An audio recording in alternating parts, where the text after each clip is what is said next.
ধন্যবাদ শ্রীপাদ কমল কৃষ্ণ প্রভু, আরো একবার আমাকে সুযোগ দেওয়ার জন্য, আপনাদের আহ, সঙ্গ গ্রহণ করার জন্য। তো আমরা ভক্তদের কাছে কৃপা আশীর্বাদ প্রার্থনা করছি যে সামনের 1 ঘন্টা যেন আমরা আহ, আমাদের আচার্য বর্গ যেরকম দেখিয়েছেন শরণাগতির সম্পর্কে, তার উপরে আমরা কিছু মাত্রায় তাদের দেওয়া, তাদের মুখারবিন্দে নিঃসৃত শিক্ষার কিছুটা আমরা আস্বাদন করতে পারি ওনাদের করুণায়। তো বিগত দিনে আমরা আলোচনা করছিলাম যে আমাদের শরণাগতি কেন গুরুত্বপূর্ণ। কেননা আমরা আম, শরণাগতি কোনো চয়েস নয়, শরণাগতি একটা ম্যান্ডেট, এটা করতেই হবে। কারণ আমরা বাধ্য। আমরা প্রত্যেকটা মুহূর্তে আম, আমাদের নিয়ন্ত্রণ হারাচ্ছি। আমরা আশা করছি, আমরা ভাবছি যে আমরা অনেক কিছু নিয়ন্ত্রণ করতে পারবো, কিন্তু প্রকৃত প্রস্তাবে আমরা আসলে নিয়ন্ত্রণ করতে পারি না কোনো কিছু। আমরা কতটা অসহায়, সেটি আমরা গতদিন আলোচনা করছিলাম বিভিন্ন দিক থেকে। তো আসলে শরণাগতি সম্পর্কে আলোচনা এটি অত বিশাল রয়েছে যে মনে হয় শুধু শরণাগতির বিষয়ে যদি আমরা আমাদের আচার্যদের শিক্ষা এবং শাস্ত্রের বিভিন্ন দিক যদি দেখি, কিছু দৃষ্টান্ত স্বরূপ ভক্তদের বিষয়ে, দৃষ্টান্ত স্বরূপ বিভক্ত সকলেই, কেননা প্রত্যেকেই শুদ্ধ ভক্ত মানেই তার জীবনে শরণাগতি রয়েছে, কেননা শরণাগতি হচ্ছে ভক্তের প্রাণ। আমরা আগের দিন শুনছিলাম ভক্তির প্রাণ। তো আমরা ভুরি ভুরি বিষয় আলোচনা করতে পারি, হয়তোবা বছর পার হয়ে যাবে তবু শরণাগতির বিষয়ে আলোচনা শেষ হবে না। কিন্তু তারপর আমরা শুধু উম, কিছু মানে কোর প্রিন্সিপালস শরণাগতির, সেটা আমরা আলোচনা করছিলাম। তো কতদিন ভূমিকা আলোচনা করছিলাম। আজকে আমরা শরণাগতির যে উম, অঙ্গগুলো রয়েছে, তার মধ্যে বিশেষ করে আত্মনিবেদন, সে সম্পর্কে আমরা কিছুটা আলোকপাত করার বা সে বিষয়ে দেখার চেষ্টা করব। আম, আমাদের মধ্যে অনেকেই, আমরা অনেকেই ভাবছিলাম যে আমরা অনেকেই আমাদের ঘরে কৃষ্ণকে আসতে দিয়েছি। আমাদের গৃহ মন্দিরে হয়তো কৃষ্ণকে আমরা আসতে দিয়েছি। ঘরের যে ভগবানের মন্দির থাকে সেখানে হয়তো আমরা কৃষ্ণকে রেখেছি, কৃষ্ণকে আহ্বান করেছি, কৃষ্ণকে আসতে দিয়েছি হয়তো। কিন্তু আমরা কি আসলে কৃষ্ণকে আমাদের হৃদয়ের যেই আবেগ ঘন আসক্তিগুলো আছে সেখানে কাজ করতে দিচ্ছি? সেখানে কি আমরা কৃষ্ণকে নিয়ে এসেছি? আমরা সবাই আমাদের জীবনে কৃষ্ণের উপস্থিতি, বিশেষ করে যারা ভক্তি যোগ অনুশীলন করছেন, তারা কৃষ্ণের উপস্থিতি কম বেশি সকলেই বাসনা করে। আমরা চাই কৃষ্ণ আমাদের জীবনে আসুন, কিন্তু কতটুকু আসুন? কৃষ্ণ আমাদের আমাদের ততটুকু কাছে আসুন যতটুকু কাছে আসলে কৃষ্ণ আমাদের পরিকল্পনাগুলোকে আশীর্বাদ করতে পারেন, আমাদের ইচ্ছাগুলোকে কৃষ্ণ অনুমতি দেন। কিন্তু সবসময় আমরা চাই না যে কৃষ্ণ এতটাই বেশি কাছে চলে আসুন যাতে করে উনি আমাদের পরিকল্পনাগুলোকে, আমাদের আশা আকাঙ্ক্ষাগুলোকে, আমাদের স্বপ্নগুলোকে উনাকে দিয়ে রিপ্লেস করুন। সেটা আমরা চাই না। এটি একটা নির্মম বাস্তব সত্যি। আমরা সেটা মুখে স্বীকার করি আর নাই করি, আমরা চাইছি আহ কৃষ্ণ আমার জীবনে আসুন এইরকম ভাবে যেন কৃষ্ণ আমার পরিকল্পনাগুলোকে, উম, আমার পরিকল্পনার সাথে কৃষ্ণ যেন উম, আরো কৃষ্ণ যেন আরো আহ, আহ, আরো ইন্ধন দেন, বা কৃষ্ণ যেন আরো এমন কিছু দেন যাতে করে আমার পরিকল্পনাটা তাড়াতাড়ি বাস্তবায়িত হয়। কিন্তু যদি আমার পরিকল্পনাগুলো, আমার ইচ্ছাগুলো, আমার স্বপ্নগুলো, আমার জীবনের সিদ্ধান্তগুলোতে যেগুলো আসলে ভুল অনেক কিছু, সেখানে যদি কৃষ্ণ হস্তক্ষেপ করেন, সেটি আমরা চাই না। তবে মজার বিষয় হচ্ছে এই যে, মজার বলবো না দুর্ভাগ্যের বলবো, যে কৃষ্ণ সাধারণত কারোর জীবনে ইন্টারফেয়ার করেন না। কৃষ্ণ সকল জীবকে ক্ষুদ্র স্বতন্ত্র দিয়ে রেখেছেন। এবং কৃষ্ণ যতক্ষণ না পর্যন্ত তার কাছে পূর্ণরূপে শরণাগত কাউকে দেখেন, অথবা কোনো ভক্ত ঐকান্তিক ভাবে শরণাগত হতে চাইছে, হয়তো এখনো পর্যন্ত উম, ঠিকভাবে ঠিকভাবে হয়তো তার বিভিন্ন প্রতিকূলতার কারণে সে নিজেকে কৃষ্ণের কাছে সঁপে দিতে পারছে না, কিন্তু তার প্রবল ইচ্ছা রয়েছে, তখন বিশেষ করুণা হলে কৃষ্ণ তাকে তার জীবনে ইন্টারফেয়ার করতে পারেন, এবং তখন কৃষ্ণ তার থেকে সবকিছু কেড়ে নেন। এই প্রসঙ্গের সময় ভাগবতে দশম স্কন্ধে আহ 88 অধ্যায়ে 8 নম্বর শ্লোক, খুব বিখ্যাত একটি শ্লোক, আপনারা অনেকেই জানেন। ইয়াসাহম অনুগৃহামি হরিষ্যে তদ্ধনম শনৈ। কৃষ্ণ বলছেন যে আমি যখন কাউকে বিশেষভাবে কৃপা করি তখন আমি তার সবকিছু হরণ করে নিই। তো এই প্রসঙ্গে আমি দেখছিলাম গত কয়েকদিন আগে আমাদের একটা ভক্তি শাস্ত্রী ক্লাসে আলোচনা করতে গিয়ে, এবং যে বিষয়টি আমি ওই দিন আলোচনা করছিলাম সেই ক্লাসে, সেটি হচ্ছে আমরা সচরাচর ইসকনে এই শ্লোকটি আলোচনা করি। যেমন উম, আমরা আলোচনা করি হয়তো এইটুকু অংশ, ইয়াসাহম অনুগৃহ্ণামি হরিষ্যে তদ্ধন অংশ নই, কিন্তু তারপরে আসল বিষয়টা রয়ে গেছে তারপরে আসলে, যেটি সাধারণত আমরা বলি না, সেটা হচ্ছে এই অংশ, তত অধনম তত অধনম ত্যজন্ত্যস্য স্বজন দুঃখ দুঃখিতম। অনুবাদ: কৃষ্ণ বলছেন, if I specially favour someone, I gradually deprive him of his wealth. যখন আমি কাউকে বিশেষ করুণা করি তখন আমি তার থেকে সমস্ত ধন সম্পদ নিয়ে নিই। Then the relatives and friends of such a poverty stricken man abandon him. তখন তার প্রিয়জনেরা আপনজনেরা তাকে ছেড়ে দেয়। তত অধনম তজন্তস্য স্বজনা, তাকে অধম দেখে, তাকে ধনহীন দেখে তার স্বজনেরা তাকে পরিত্যাগ করে। তজন্তস্য স্বজনা, তার স্বজনেরা তাকে পরিত্যাগ করে। ফলে দুঃখ দুঃখিতম, ফলে সে দুঃখ প্রাপ্ত হয়। In this way he suffers one distress after another, একের পর এক দুঃখ ভোগ করতে থাকে। আরো ইন্টারেস্টিং বিষয় হচ্ছে তার পরের শ্লোক, যেটি সচরাচর আমরা কোট করি না, সেটি হচ্ছে স ইয়দা বিতত্ত বিতথোগ নির্বিণ্ণ সদ ধনে হয়া মত পরৈ কৃতা মৈত্রস্য করিষ্যে মদ অনুগ্রহম। অর্থাৎ, when he becomes frustrated in his attempts to make money, যখন সে তার ধন সম্পদ পাওয়ার জন্য বা ধন সম্পদ করার জন্য বা নিজের নিজের আয়ত্তে কোনো কিছুকে নিয়ন্ত্রণে নেওয়ার জন্য সে বারবার ব্যর্থ হয়, এবং এই ব্যর্থতার মধ্য থেকে তার মধ্যে হতাশার উৎপন্ন হয়। এই যে নির্বিণ্ণ, এই শব্দটি খুব গুরুত্বপূর্ণ, নির্বিণ্ণ। সে যখন হতাশ হয়ে যায়, হ্যাঁ, when he becomes frustrated in his attempts to make money and instead befriends my devotees মত পরে কৃত মৈত্রস্য, আমার ভক্তগণের সঙ্গে যখন সে বন্ধুত্ব করে, করিষ্যে মদ অনুগ্রহম, তখন আমি তাকে করুণা। তো এইটি কিন্তু উম, খুব একটা সহজ বিষয় নয় যে ভগবান কাউকে হুট করে কৃপা করে দিলেন, এমন নয়।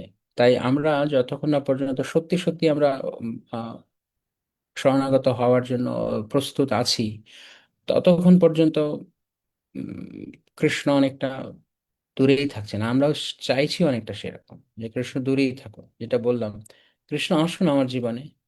কিন্তু আমরা চাই কৃষ্ণ, আমাদের ব্যাপারটা হচ্ছে এরকম যে কৃষ্ণ, আমি এনজয় করছি, এখানে আনন্দ করছি, তুমি এসো, তুমি এসে আমার আনন্দকে আরো, তুমি এসে আমার আনন্দতে আরো ফিয়েল দাও, আরো সেটাকে আরো মানে বাড়িয়ে দাও। কিন্তু যদি আমার আনন্দ, আমার জাগতিক আনন্দ, আমার জাগতিক আনন্দ তো নেই আসলে, আমার সুখের যে অনুভূতি রয়েছে তাতে যদি ব্যাঘাত ঘটে, তার চেয়ে বরং তুমি দূরে থাকাই ভালো। এটা হচ্ছে বাস্তবতা। আমরা আমরা একসেপ্ট করি না যে কৃষ্ণ আমাদের জীবনে এসে আমাদের পরিকল্পনাগুলোকে ওলট পালট করে দেন। তো অ্যাকচুয়ালি এইখানে শুরু হয় শরণাগতির যাত্রা, যে কৃষ্ণ, আমি কেবল, আমি চাই না তুমি আমার হয়ে কাজ করো, আমি চাই তুমি আমাকে তোমার করে কাজ করাও। এই হচ্ছে শরণাগতি। আমরা দেখি কুরুক্ষেত্রের যুদ্ধের শুরুতে দুর্যোধন এবং অর্জুন, তারা দুজনই, যখন অর্জুন যুধিষ্ঠির মহারাজের দ্বারা প্রেরিত হয়ে আর দুর্যোধন যখন এলেন, আহ, এরা দুজন যখন এলেন কৃষ্ণের কাছে সাহায্য নিতে, তো অর্জুনের যে মানসিকতা ছিল বা পাণ্ডবদের যে মানসিকতা ছিল, যে আমাদের ভাগ্যে কি রয়েছে সেটি কৃষ্ণ নির্ধারণ করবেন, কিন্তু কৃষ্ণ আমাদের ভাগ্যে আছেন কিনা আমাকে সেটা দেখতে হবে। আর দুর্যোধনের মানসিকতা কি ছিল, যে কুরুক্ষেত্রের যুদ্ধের ফলাফল আমি জানি, যদিও দুর্যোধন জানতো যে কৃষ্ণ ভগবান, কিন্তু এইখানে হচ্ছে পার্থক্য। আসি আমরা সেই বিষয়ে কিছুটা সময় পরে। তো দুর্যোধন চেয়েছে যে কৃষ্ণ আমার প্ল্যানে, আমার পরিকল্পনায় কৃষ্ণ সাহায্য করো। তো কৃষ্ণের কাছ থেকে আমি কি সাহায্য পেতে পারি, দুর্যোধন এই কারণে গেছে। আর অর্জুন গেছেন পাণ্ডবদের হয়ে কৃষ্ণের কৃষ্ণের কৃষ্ণকে পেতে। কৃষ্ণকে পেতে কেন? কৃষ্ণ আমাদের পরিচালনা করুন। এই দুইয়ের মাঝখানে দুজন ব্যক্তি গেছেন, কিন্তু দুইয়ের মাঝখানে সূক্ষ্ম পার্থক্য। সূক্ষ্ম পার্থক্য। একজন গেছেন কৃষ্ণকে নিজের কাজে ব্যবহার করতে, আরেকজন গেছেন কৃষ্ণকে নিজের করে পেতে। এবং কৃষ্ণ যখন আমার জীবনে আসবেন, আমার জীবনের লাগাম তার হাতে তুলে দেবে। তো আমরা দেখি যখন দুর্যোধন কৃষ্ণকে কৃষ্ণ যখন অফার করলেন, কৃষ্ণ যখন প্রস্তাব দিলেন যে চলো আমার 10 লক্ষ নারায়ণী সেনা দেব, আর 10 লক্ষ বা 1 কোটি, ঠিক মনে নেই। যাক, তো আমি আমার 10 লক্ষ নারায়ণী সেনা দেব, আর অন্যদিকে আমি থাকবো। লম্বা ঘটনা, আমরা সংক্ষেপে বলছি, কারণ আশা করি আপনারা সবাই তো জানেন। আমরা মূল পয়েন্টটা যেটা দেখতে চাচ্ছি সেদিকে যাচ্ছি। তো দুর্যোধন কি করলো, ভাবলো কৃষ্ণ যদি আমার পরিকল্পনায় কোনো কাজের কাজ নাই করে, কৃষ্ণের সাহায্য নিতে এলাম যে আমার আমার দিকে আমার আমার দিকে একটা বল হোক, সেটা যদি নাই করে, তার চেয়ে বরং 10 লক্ষ নারায়ণী সেনাই নেওয়াই ভালো, কারণ কৃষ্ণ তো যুদ্ধ করবে না। অন্যদিকে অর্জুন ভেবেছেন, অর্জুনের ভাবার আর কি, মানে যখন দুর্যোধন বললেন, আহ আই মিন কৃষ্ণ যখন বললেন যে তোমরা দুজন আমার থেকে সাহায্যের জন্য এসেছো, কিন্তু আমি তোমাদের সাহায্য কি করবো, আমি তো যুদ্ধই করবো না, তবে তোমরা চাইলে আমার বাহিনীর সেনা নিতে পারো। তো দুর্যোধন বলল, আমি আগে নেব, আমি আগে বলবো। কৃষ্ণ বললেন, তুমি কেন? দুর্যোধন আগে এসছো। হ্যাঁ, তুমি আগে এসছো, কিন্তু অর্জুন তো ছোট, ছোটদেরকে আগে চাইতে দিতে হয়, যে কোনো বিষয় বন্টন করলে আগে ছোটদের দিতে হয়। তো তখন অর্জুন বললেন যে প্রভু, আমি আর কিছু চাই না, আমি কেবল, দুর্যোধন মনে মনে তখন তার আহ, উৎকণ্ঠা বেড়ে গেছে যে অর্জুন না আবার কৃষ্ণকে চেয়ে বসে। না, অর্জুন না আবার নারায়ণী সেনার চেয়ে বসে, সরি, অর্জুন আবার নারায়ণী সেনা চেয়ে বসে। খালি মনে মনে ভাবছে যে কোনো ভাবে হোক নারায়ণ সেন না নিক, ও কৃষ্ণকে নিক, কৃষ্ণকে নিক। কারণ জানে যে অর্জুন কৃষ্ণকে ভালোবাসে, কৃষ্ণকে চাইবে, কিন্তু মতিভ্রম না হয়, তার ভাষায় কোট আনকোট মতিভ্রম না হয়, সে আবার নারায়ণী সেনার চেয়ে বসে। তো অর্জুন কৃষ্ণকেই চেয়েছেন। অর্জুন বলেছেন, আমি অন্য কিছু পেতে আসিনি প্রভু, এখানে আমি এসেছি তোমার কাছে তোমাকে পেতে। তুমি দয়া করে আমাদেরকে পরিচালনা করো, তুমি আমাদের কাছে এসো। তো কৃষ্ণ বললেন, বুঝে বলছো তো, আমি কিন্তু যুদ্ধ করবো না। অর্জুন বলছেন, আমি যথেষ্ট জ্ঞান সহকারে তোমার আশীর্বাদে আমি সবকিছু বুঝে শুনেই তোমাকে চাইছি। উম, যখন এটা চেয়ে বসেছে, তখন দুর্যোধন, শয়তানের অনেক চাল থাকে। তো দুর্যোধন মুখের মধ্যে এমন একটা গো বেচারা টাইপের ভাব দেখিয়েছে, আরে আমার, মানে যেন আমি কৃষ্ণকে চাইতাম এরকম একটা ভাব থেকেছে, কিন্তু ভেতরে আনন্দের লহমা বয়ে যাচ্ছে। উম, কারণ সে আসলে চেয়েছিল কি, নারায়ণী সেনা। তো তখন কৃষ্ণ দুর্যোধন, কৃষ্ণ, অর্জুন তো আমাকে চাই, আর কি করব, আর ছোট ভাই চেয়েছে, কিভাবে আর না করে, ঠিক আছে তুমি থাকো তাহলে, ছোট ভাইয়ের আবদার, ঠিক আছে আমি নারায়ণী সেনা নিয়ে সন্তুষ্ট থাকি। উম, দুষ্টের দুষ্টের ছলনা দেখুন কিরকম। তো এ যখন ফিরে গেছে, গিয়ে শকুনি জিজ্ঞেস করেছে, কি ভাগ্নে, খবর কি, তুমি কি করলে? বলছে, আমি মামা জীবনে প্রথমবারের মতো তোমার ভাগ্নে একটা বুদ্ধিমানের মতো কাজ করেছে। তুমি সবসময় আমাকে বলো আমি বোকা বলদ, এই প্রথমবারের মতো আমি একটা ফার্স্ট ক্লাস কাজ করেছি, একটা দারুণ কাজ করেছি। যখন শুনেছে তখনই শকুনির হৃদকম্পন হয়ে গেছে, কারণ এ যদি কখনো বলে আমি, এ যখনই অহংকার করে কিছু বলে তখনই এ কিছু বাগড়া বাঁধায়। বলছে, বলো কি? বলছে, আমি এরকম ব্যাপার ঘটেছে, তো কে কৃষ্ণকে নেয়? আমি না এসে নাইছি, ভালো করেছিলাম মামা, বলো। তো শকুনি বলছেন, তুমি শেষ হয়ে গেছো। তুমি শেষ হয়ে গেছো, তুমি সারা জীবন মূর্খামি করেছো, আরো একবার মূর্খামি করলে। তুমি জানো না তুমি কাকে ছেড়ে এস। হ্যাঁ, যদিও শকুনি দুষ্ট দলে ছিল, কিন্তু শকুনি কৃষ্ণকে জানতেন, কৃষ্ণকে। যাই হোক, এখানে মূল বিষয় হচ্ছে এই যে দুর্যোধন যেই মুহূর্তে অর্জুন যেই মুহূর্তে কৃষ্ণকে সিলেক্ট করে নিয়েছেন, যুদ্ধ কি হবে না হবে পরে, কে তার পক্ষে যুদ্ধ করবে বিপক্ষে যুদ্ধ করবে, ইট ডাজন্ট ম্যাটার। অর্জুন, কুরুক্ষেত্রের যুদ্ধের ফলাফল নির্ধারিত হয়ে গেছে তখন, যেই মুহূর্তে অর্জুন কৃষ্ণকে সিলেক্ট করেছেন। এবং কৃষ্ণকে কেন নিয়েছেন? কৃষ্ণকে এই জন্য নিয়েছেন যে কৃষ্ণ আমাদেরকে পরিচালনা করবেন আমার বুদ্ধিতে না, আমি কৃষ্ণের বুদ্ধিতে চলবো। সঙ্গে সঙ্গে অর্জুনের যুদ্ধ জয় সুনিশ্চিত, ওখানে ওখানে কুরুক্ষেত্রের যুদ্ধের রেজাল্ট হয়ে গেছে। বাকিটা আনুষ্ঠানিকতা মাত্র। ভগবত গীতার জ্ঞান লাভ করার জন্য ভগবানের এই প্লট, কিন্তু আসলে এটি হবে, যুদ্ধের ফলাফল সেখানে নির্ধারিত হয়ে গেছে। আহ অন্যদিকে দুর্যোধন যে এই মুহূর্তে কৃষ্ণকে ছেড়ে দিয়েছেন, কৃষ্ণের কৃষ্ণকে ব্যবহার করতে চেয়েছেন নিজের প্ল্যান হাসিল করতে। অর্থাৎ কৃষ্ণের নারায়ণের সেনাকে, সঙ্গে সঙ্গে তার জীবনের পরাজয় সুনিশ্চিত হয়ে গেছে। তো এইখানে খুব গুরুত্বপূর্ণ শিক্ষা আমাদের জন্য, যে আমরা আসলে চাইছিটা কি। যে কথাটা আমি বলছিলাম, আমরা কৃষ্ণকে আমাদের জীবনে ততটুক কাছে আসতে দিই যতটুকু তিনি আমাদের আশীর্বাদ করবেন। হ্যাঁ, তোমার প্ল্যান ঠিক। তো কৃষ্ণ হচ্ছেন আমাদের জন্য এক ধরনের শিল প্রভুপাদ এই প্রসঙ্গে ঈশোপনিষদে খুব সুন্দর আলোচনা করেছেন, যে মানুষ এখনকার দিনে ধর্মাচরণ করে, আহ বা ধর্মাচরণের ভান দেখায় নিজের স্বার্থ পূরণ করতে। আসলে কোনো দেবদেবী বা ভগবান কারোর প্রতি তার আন্তরিকতা, আন্তরিক মনোভাব নেই, শুধুমাত্র তাদেরকে ব্যবহার করার জন্য থাকে। যেমন দক্ষিণ ভারতে একটা মন্দির আছে খুব বিখ্যাত, নাম ভিজা গণেশ। আপনারা চাইলে অনলাইনে সার্চ করে দেখতে পারেন। এই বিজয় গণেশ মন্দির খুব ফেমাস কেন? কারণ ইন্ডিয়া থেকে যখনই আহ, কোনো আইটি সেক্টরে বা কোনো সফটওয়্যার ইঞ্জিনিয়ার, সাধারণত ইন্ডিয়ান সফটওয়্যার ইঞ্জিনিয়ারদের গন্তব্য একটাই, আমেরিকা।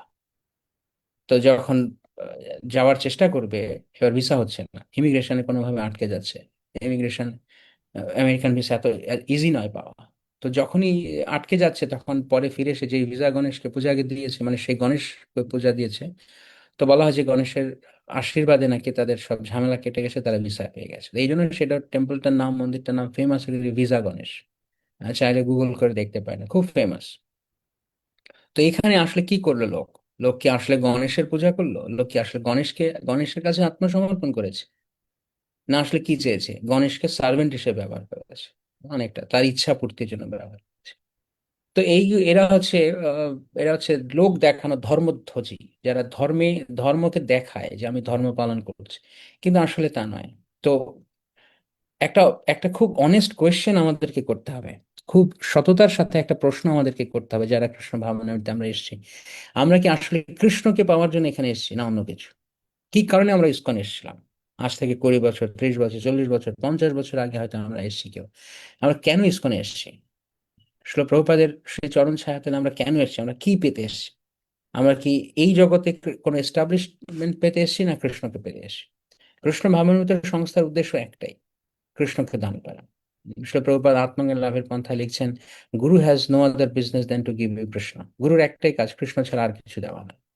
গুরুর কাছে গিয়ে যদি আমি অন্য কিছু চাই, গুরুদেব আশীর্বাদ করুন আমার ব্যবসাটা যেন ভালো হয়ে যায়, গুরুদেব আশীর্বাদ করুন ছেলেটা বিয়ে হয়ে যায়, মেয়েটা বিয়ে হয়ে যায়, এগুলো আমরা চাইতে পারি, বলতে পারি গুরুর কাছে। গুরু হয়তো ফর্মালি আশীর্বাদও করতে পারেন, কিন্তু এটা আসলে গুরুর কাজ নয়।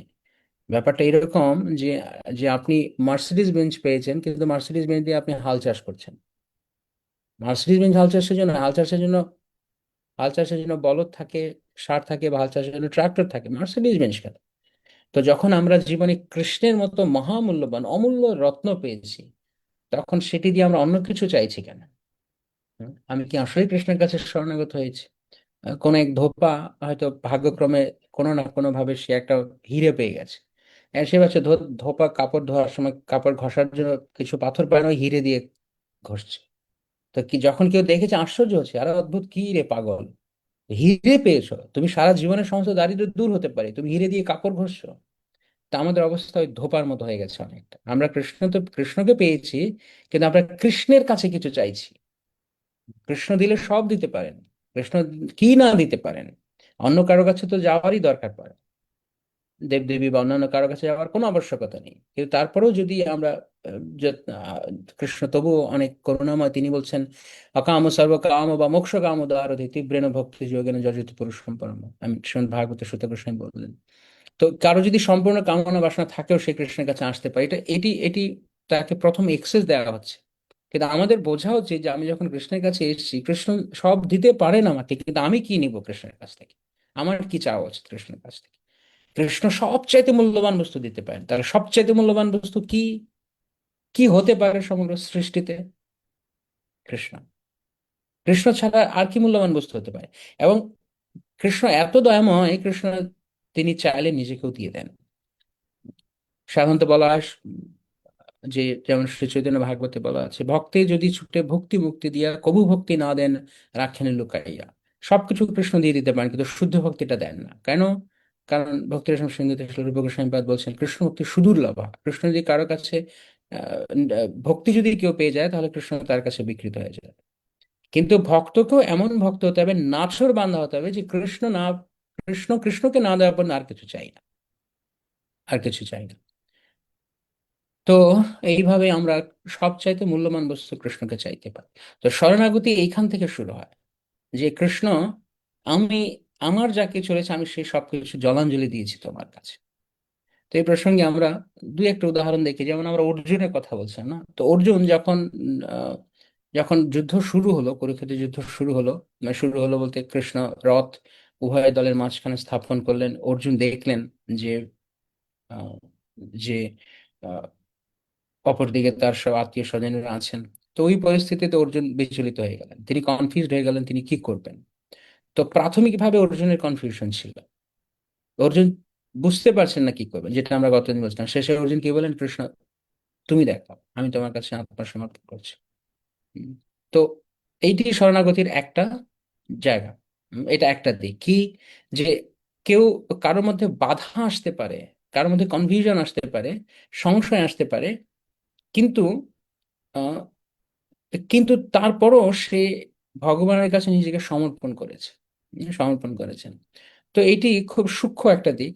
অর্জুন হয়তো বা পুরোপুরি ইমোশন হীন হয়ে, আবেগহীন হয়ে যায়নি, আবেগ তখনও তার মধ্যে ছিল, তখন তার মধ্যে সংশয় ছিল।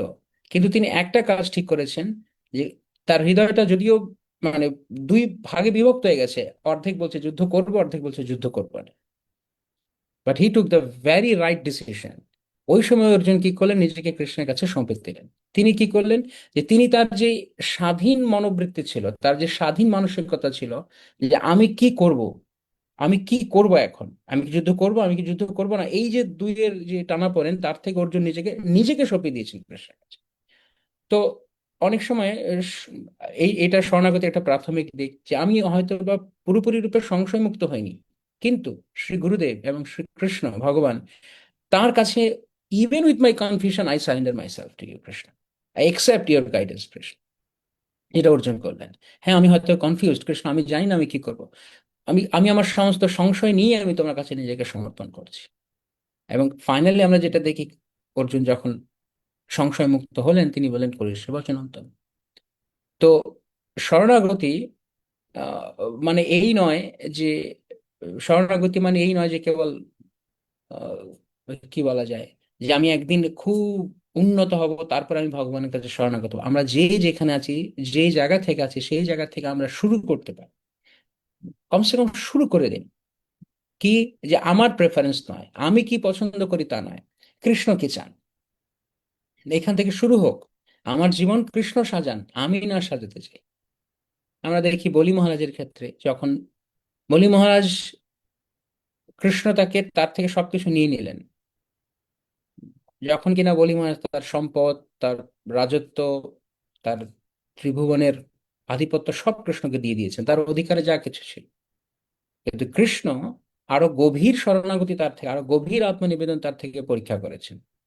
ওই সবকিছু দিয়ে দেওয়ার পর কৃষ্ণ তাকে বদ্ধ করে দিয়েছে, বলির বদ্ধম, অতিদানে, চাণক্য নীতিতে বলে অতির দানে বলির বদ্ধা। তো উম, বলি মহারাজকে বদ্ধ করে দিলেন কৃষ্ণ। কিন্তু অনেকেই তো নিজেকে সমর্পণ করেছে কৃষ্ণের কাছে, বাট লুক এট বলি মহারাজের স্যারেন্ডার। এই জন্য বলি মহারাজ আত্মনিবেদন ওনার নাম আসে, যে বলি মহারাজের অ্যাটিটিউড, যে তার থেকে সবকিছু নিয়ে নেওয়ার পরও বলি মহারাজের অ্যাটিটিউড কৃষ্ণের প্রতি কিরকম ছিল, কোনো কমপ্লেইন, কোনো অভিমান, কোনো অভিযোগ, কিছু নয়। বলি মহারাজ চুপ করে, কৃষ্ণ যা করেছেন, যখন সবকিছু কৃষ্ণ তার থেকে নিয়ে নিয়েছেন, কৃষ্ণ তখন তাকে ইনসাল্ট করেছেন, তখন তাকে অপমান করেছেন, ভরা সবার মাঝখানে কৃষ্ণ তাকে বেঁধে দিয়েছেন, এবং স্ত্রীর সামনে, আরো অন্যান্য লোকজন আছে, তাকে গ্রেফতার করা হলো, তাকে অপমান করা হলো, তার তার গুরু পর্যন্ত তাকে সমালোচনা করলেন, সবাই, সবার কাছে। যে ত্রিভুবনের যিনি অধিকর্তা, বলি যে স্বর্গমর্ত পাতাল অধিকার করেছিলেন, সে বদ্ধ হয়ে গেল। কিন্তু তারপরও বলি মহারাজ, তার বিশ্বাস ভগবত পাদ পদ্ম থেকে এক চুল পরিমাণ সরেনি। অর্থাৎ অর্জুনের ক্ষেত্রে এক্সটার্নাল সিকিউরিটি তখনও ছিল, যে আমি কৃষ্ণের কাছে সমর্পণ করলে কৃষ্ণ আমাকে ঠিক দেখবে। আমি প্রাথমিক দিকের কথা বলছি। আবার এটা কোনো তুলনা নয়। এই, অর্জুন বা বলি মহারাজ দুইজনই ভগবানের মহান ভক্ত, কিন্তু শরণাগতির দিকটা আমি দেখাতে চাইছি। একটা হচ্ছে কৃষ্ণের কাছে শরণাগত হলাম, কৃষ্ণ দেখবেন। আর তার চাইতে এক ডিগ্রি উপরে বলি মহারাজ, যেটা হচ্ছে কৃষ্ণ দেখলেন কি, কৃষ্ণ আমাকে বেঁধে দিলেন, তারপরও তিনি তার অটুট বিশ্বাস ধরে রেখেছেন কৃষ্ণের প্রতি। অধিকাংশতই আমরা কৃষ্ণ কিছু দিলে আমরা তার কাছে শরণাগত হই, যদিও সেটাকে শরণাগতি বলা যায় না, কিন্তু আমরা তার কাছে আসি। কিন্তু বলি মহারাজ সারেন্ডার করেছেন ইভেন যখন কৃষ্ণ তার থেকে সবকিছু নিয়ে নিয়েছেন। আরো গভীর, আরো গভীর। আবার কখনো কখনো শরণাগতি এমন হতে পারে যে ভক্ত ভগবানের আনন্দ বিধানের জন্য যে কোনো কিছু করতে প্রস্তুত, এমনকি আপাত দৃষ্টিতে জগৎ তাকে নিন্দাও করতে পারে বা দেখতে অন্যরকম লাগতে পারে। যেমন ব্রজে মা যশোদা যখন কৃষ্ণকে বন্ধনগ্রস্ত করেন, তখন কৃষ্ণকে তিনি তিনি বেঁধে দেন, কৃষ্ণকে শাসন করেন, কৃষ্ণকে নিয়ন্ত্রণ করেন, ভয় দেয় দেখান। এইগুলো দেখতে মনে হচ্ছে আপাত দৃষ্টিতে এগুলো কি এইসব কি আসলে শরণাগত, বা ইনি কি শরণাগত ভক্ত, ইনি তো কৃষ্ণের উপরে এরকম করছেন। যদিও আমরা জানি মা যশোদা নিত্য সিদ্ধ পার্শ্বদ ভগবানের। কিন্তু যেই দিকটা আমরা দেখতে চাইছি, যে আপাত দৃষ্টিতে বাইরে থেকে মনে হয় যেন কৃষ্ণের ওপরে খবরদারি করছে, কিন্তু অন্তর থেকে তার সম্পূর্ণ অস্তিত্ব, মা যশোদার সম্পূর্ণ অস্তিত্ব কৃষ্ণকে ঘিরে রয়েছে। তার কোনো সেপারেট ইন্টারেস্ট নেই, তার কোনো আলাদা স্বার্থ নেই, তার কোনো আত্মহংকারমূলক কোনো ভাব, কোনো আবেগ, এই সমস্ত নেই। তার কোনো বিরাট কোনো অ্যাম্বিশন নেই, উচ্চাকাঙ্ক্ষা নেই যে কৃষ্ণকে এরকম বেঁধে দেখি আমি, জগৎকে দেখাতে চাই আমি কত বড়। কৃষ্ণ ব্যতীত মা যশোদার ঘুণাক্ষর, গন্ধ লেশ মাত্র অন্য কোনো বাসনা নেই। তো এইখান থেকে আমরা দেখি শরণাগতি হচ্ছে শুধুমাত্র বাহ্যিকভাবে বলি মহারাজ যেমন অনুগত হয়ে গেছেন, বিনম্র হয়ে গেছেন, তারও আরো এক ডিগ্রি উপর হচ্ছে যে যেমনটা আমরা মা যশোদার ক্ষেত্রে দেখছি, যে তিনি বাহ্যিকভাবে দেখতে যেন সাবমিসিভ নন, যেন কৃষ্ণের উপরে খবরদারি করছেন, যেন কৃষ্ণের অধীনে আসছে না, এরকম লাগছে দেখতে। কিন্তু সবসময় শরণাগত শরণাগতি এরকম বুঝতে পারা যায় না, অত্যন্ত উন্নত ভক্তদের ক্ষেত্রে বুঝতে পারা যায়। তাই প্রকৃত শরণাগতি হচ্ছে যখন আমার জীবনটি সম্পূর্ণরূপে আমি এক্সিস্ট করছি, আমি রয়েছি কৃষ্ণের আনন্দ বিধানের জন্য, আমার জীবনে আর কোনো দ্বিতীয় উদ্দেশ্য নেই। আবার কাউকে কাউকে এরকম দেখা যেতে পারে যে মনে হচ্ছে যেন সে কৃষ্ণের কাছে শরণাগত হয়েছে, মনে হচ্ছে যেন সে কৃষ্ণকে স্মরণ করছে, মনে হচ্ছে, কিন্তু আসলে তা নয়। যেমন কংস সারাক্ষণ কৃষ্ণকে স্মরণ করেছে, সবসময়। কিন্তু যদিও কংস কৃষ্ণ স্মরণ করেছে, কিন্তু কংসের স্মরণ ওর মধ্যে কোনো শরণাগতি ছিল না। তার সেই স্মরণ ছিল ভয় ভিত্তিক, আতঙ্ক, ঈর্ষা, নিজেকে বাঁচানো, নিজের ক্ষমতাকে বা নিজের ঔদ্ধত্যকে ধরে রাখার জন্য। তাই বাহ্যিকভাবে কেউ কৃষ্ণ কেন্দ্রিক, যেমন কংস কৃষ্ণ কেন্দ্রিক ছিলেন বাহ্যিকভাবে, কিন্তু আভ্যন্তরীণভাবে বাহ্যিকভাবে কৃষ্ণ কেন্দ্রিক, আভ্যন্তরীণভাবে আত্মকেন্দ্রিক। তাই আমাদের প্রশ্ন করা হচ্ছে যে আমরা হয়তো অনেক সময় দেখা যাচ্ছে বাইরে থেকে মালা পরছি, তিলক পরছি, ভক্তের পোশাক পরেছি, আমরা প্রচার করছি, আমরা ম্যানেজমেন্টে আছি, আমরা সংকীর্তন করছি, আমরা দর্শন আলোচনা করছি, কি না করছি আমরা, কিন্তু internally we are still ego, মানে ইগোইস্ট। আমি আমারটা দেখতে চাইছি, আমার ক্ষমতা, আমার আত্মম্ভরিতা, আমার নিরাপত্তা ঠিক আছে তো, আমার সম্মান, আমার যশ, এগুলো সব ঠিক আছে তো। তাহলে কি বাইরে থেকে সবসময় কৃষ্ণ স্মরণ করছি, কিন্তু ভেতরে দেখতে লাগছে এরকম কৃষ্ণ ভাবনা হয়ে আছে, কিন্তু ভেতরে এখনো আমি আমাদেরটা ধরে রাখতে চাইছি। তো এভাবে কৃষ্ণ ভাবনামৃত তো কেবলমাত্র কিছু বাইরে কৃষ্ণ স্মরণ নয়, এমনকি বাইরে আচরণও নয়, শুধু কৃষ্ণ স্মরণ। বাইরে থেকে কৃষ্ণ স্মরণ হয় না মানে কৃষ্ণকে ভাবা হচ্ছে হয়তো, কিন্তু সেটি পজিটিভ কৃষ্ণ ভাবনামৃত নয়। এমনকি কিছু আচার অনুষ্ঠানও নয়। যেমন দক্ষ তিনি অনেক যজ্ঞ অনুষ্ঠান করেছেন, অনেক যজ্ঞ করেছে, অনেক আচার অনুষ্ঠান আদি পালন করেছে, অনেক বৈদিক কর্তব্য কর্ম পালন করেছে। Externally he was very qualified, নামই দক্ষ, অত্যন্ত সুদক্ষ। কিন্তু ভেতরে কেন করেছে? সব প্রেস্টিজ, সম্মান পাওয়ার জন্য, নিজেকে আরো নিরাপদ জায়গায় রাখার জন্য, তার তার পজিশন, অবস্থান যেন থাকে সেই জন্য। তাহলে তাহলে বাইরে থেকে দেখে মনে হচ্ছে অনেক বেশি কিছু পালন করছে। তাই শরণাগতি কোনো বাইরের কোনো রিচুয়াল পালন করার জন্য নয়। শরণাগতি অন্তরে স্পিরিচুয়াল হওয়ার জন্য।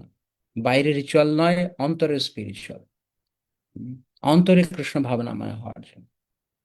তো এইভাবেই আমরা দেখি যে কৃষ্ণ প্রকৃতপক্ষে শরণাগতি, উম, যে যেটা আমাদের আলোচ্য বিষয় ছিল, যে শরণাগতি মানে নিয়ন্ত্রণ নয়, নিঃশর্ত আত্মসমর্পণ করা কৃষ্ণের কাছে। নিঃশর্ত, এই বিশেষ শব্দটা জুড়ে দেয়া আছে। আহ, নিয়ন্ত্রণ থেকে আত্মসমর্পণ নয়, শরণাগতি হচ্ছে এমন একটা যাত্রা যেখানে নিয়ন্ত্রণ থেকে নিঃশর্ত আত্মসমর্পণ। শরণাগতি তখন নয় যখন কৃষ্ণ কৃষ্ণ শরণাগতির পরীক্ষা তখন হয় না যখন কৃষ্ণ আমাদের সবকিছুর সঙ্গে হ্যাঁতে হ্যাঁ মিলান। শরণাগতি তখন শুরু হয় যখন কৃষ্ণ আমাদের আমাদের আমাদের আত্ম অহংকার, আমাদের মিথ্যা পরিচয়, আমাদের তথাকথিত সুখী হওয়ার পরিকল্পনা, আমাদের আসক্তির জায়গা, আমাদের নিয়ন্ত্রণ করার প্রবল ইচ্ছা, এইগুলিতে যখন কৃষ্ণ চ্যালেঞ্জ করেন, তখন হবে সত্যিকারের শরণাগতির পরীক্ষা, যেটি আমরা শ্রীমদ্ ভাগবতের শ্লোক থেকে দেখলাম। কৃষ্ণ বলছেন যে আমি তখন বিশেষ করুণা করে যখন আমি সবকিছু নিয়ে নিই, কিন্তু নিয়ে নেওয়ার পর সেই ভক্ত যখন হতাশ হয়, হতাশ হয়ে যখন সে, এখানে একটা অনেক অনেক মানে অনেক সবচাইতে গুরুত্বপূর্ণ অংশ এখানে, যেটি শুধু হতাশাও নয়, কৃষ্ণ তারপরে কি বললেন, যে আমার ভক্তদের সঙ্গে, আমার শুদ্ধ ভক্তের সঙ্গে যখন সে মিত্রতা স্থাপন করে। তাই ভক্তি জীবনের মোড় তখন আসে, এটা এটা হচ্ছে আসল মোড়, যখনই কেউ কোনো শুদ্ধ ভক্তের অধীনে আসে। শ্রী শ্রীমদ গৌরঙ্গ মহারাজ বলতেন, when good fortune arises one meets a genuine sadhu। যদি সত্যিকার অর্থে যদি সত্যিকার অর্থে কারো সৌভাগ্যের উদয় হয়, তার জীবনে তিনি কোনো শুদ্ধ ভক্তের আশ্রয় লাভ করেন, কোনো শুদ্ধ ভক্তের সঙ্গে তার সাক্ষাৎ করেন। আমি প্রায় সেই কথাটা বলে থাকি যে ভগবান যখন কোনো ভক্তকে বিশেষভাবে করুণা করেন, তখন তার প্রথম ইনস্টলমেন্ট হচ্ছে কোনো শুদ্ধ ভক্তকে তার জীবনে পাঠান। যদি কৃষ্ণ তাকে সত্যিই করুণা করেন কাউকে, এটা তার প্রথম ইনস্টলমেন্ট, যে কৃষ্ণ তাকে দেন যে এমন কাউকে যে হ্যাঁ, এই সত্যি সত্যি আমাকে আমাকে পেতে চাইছে, আমি কি কৃপা করতে চাইছি।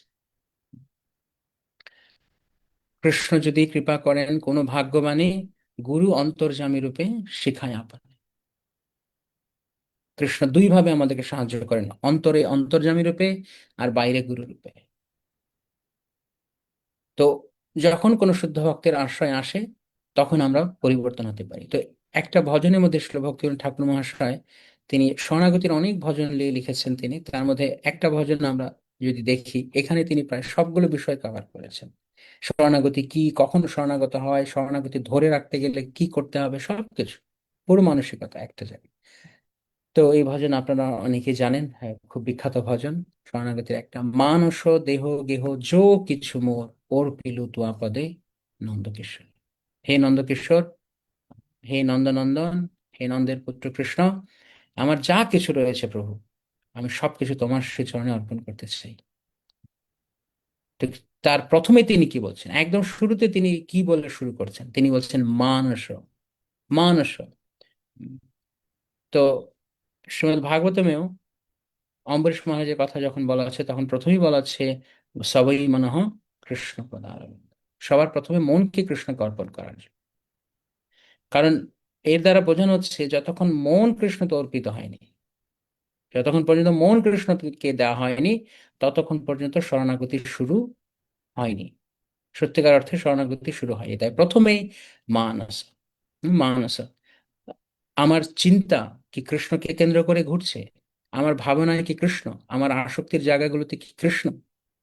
আমার ভেতরে যে লুক্কায়িত আহ, যেই স্বার্থ আছে, গোপন স্বার্থ আছে, সেগুলো কি আমি ছেড়েছি? আমি কি সত্যি সত্যি মানসিকভাবে কৃষ্ণের শরণাগত হয়েছি, নাকি আমি বাইরে দিয়ে দেখাচ্ছি যে আমি কৃষ্ণের কাছে এসেছি? কোনটা? আমি কি কৃষ্ণ কৃষ্ণ আমি কি কৃষ্ণ ভাবনামৃত সংস্থায় যোগ দিয়েছি, নাকি আমি কৃষ্ণের চরণকে আশ্রয় করেছি? That's a big question, big question, যে আমি কি কৃষ্ণ ভাবনামৃত সংস্থায় জুড়েছি, নাকি আমি কৃষ্ণ পাদপদ মাকে ধরেছি। তো কৃষ্ণ ভাবনামৃত সংস্থায় যোগ দেওয়া এক্সটার্নাল সারেন্ডার, বাহ্যিকভাবে দেখতে আমরা হ্যাঁ এসছি। অবশ্যই সেটি ধীরে ধীরে আমাদেরকে সেখানে নিয়ে যাবে, কিন্তু যদি না নেয়, যদি না নেয়, আপনি আরামসে বসে আছেন, ট্রেনে উঠেছেন, একদম প্রিপারেশন নিয়ে আটো সাটো হয়ে বসলেন, ব্যাগ ট্যাগ রেখে একদম সুন্দর ফিট ফাট হয়ে, জানালা খুলে দিয়ে আপনি চুপচাপ হয়ে বসলেন, যাক এখন আরামসে আমি যাত্রা করব। কিন্তু আপনাকে দেখতে হবে আপনি ভালো সিট পেয়ে গেছেন, আপনি বসে গেছেন, সব রেডি হয়ে গেছে, কিন্তু ট্রেনটা কি আদৌ চলছে? ট্রেনটা কি আদৌ গন্তব্যের দিকে যাচ্ছে? নাকি শুধু শুধু আপনি ট্রেনে সিট পেয়েছেন আর ট্রেনে বসে ভাবছেন যে বাস আমার গন্তব্য, ভালো ভালোভাবে আমি ভালো, মানে আমার সবকিছু ঠিক হয়ে গেল? ঠিক হয়নি। কারণ ট্রেনটা যদি আদৌ না চলে তাহলে এত ভালো সিট পেয়েও কোনো লাভ হবে না। ঠিক একই রকম ভাবে, ঠিক একই রকম ভাবে কৃষ্ণ ভাবনামৃত সংস্থা জুড়ে যাওয়া হচ্ছে। আমি প্ল্যাটফর্মে এসেছি। দেখুন, শিল প্রভুপাদ ইসকন বানিয়েছেন আমাদেরকে একটা প্ল্যাটফর্ম দিতে, যেখানে এসো, হরি ভজন করো। তো প্রাণ হচ্ছে ভগবত ভজন, প্রাণ হচ্ছে শরণাগতি, হচ্ছে ভক্তের প্রাণ। আমরা আগের দিন যেটা শুনছিলাম, শিখায় শরণাগতি ভক্তের প্রাণ। তো যদি প্রাণ না থাকে, যদি কৃষ্ণের কাছে আত্মসমর্পণ করা না থাকে, নিজেকে সঁপে দেওয়া না থাকে, তাহলে সংস্থা কি করে দিবে আলটিমেটলি? সংস্থা ফ্যাসিলিটি দেবে, সংস্থা ফ্যাসিলিটি দেবে, কিন্তু without my sincerity only facility cannot help me. আমি সিনসিয়ারলি কৃষ্ণকে চাইছি কিনা। তো আমরা প্ল্যাটফর্মে এসেছি, যেমন আপনি সারাদিন প্ল্যাটফর্মে বসে থাকতে পারেন, কিন্তু যদি ট্রেনে একটা আসছে বেরিয়ে যাচ্ছে, আপনি ট্রেনে উঠছেন না, তো লাভ কি রয়েছে? তো আমার গন্তব্য কোথায়? আমি কি কৃষ্ণের দিকে যাচ্ছি? আমি কি কৃষ্ণমুখী হচ্ছি? কৃষ্ণ অভিমুখে চলছি না আমি কি করছি? সেটা বড় প্রশ্ন। তাই মনকে প্রথমে কৃষ্ণের কাছে দেওয়া। ভগবদ গীতাতে যতগুলো গুরুত্বপূর্ণ শ্লোকে কৃষ্ণ তার দিকে নেওয়ার কথা বলেছেন, দেখবেন আপনি প্রথমে এনেছেন মনকে। যেমন কৃষ্ণ বলছেন ময়্যা সক্ত মনা পার্থ।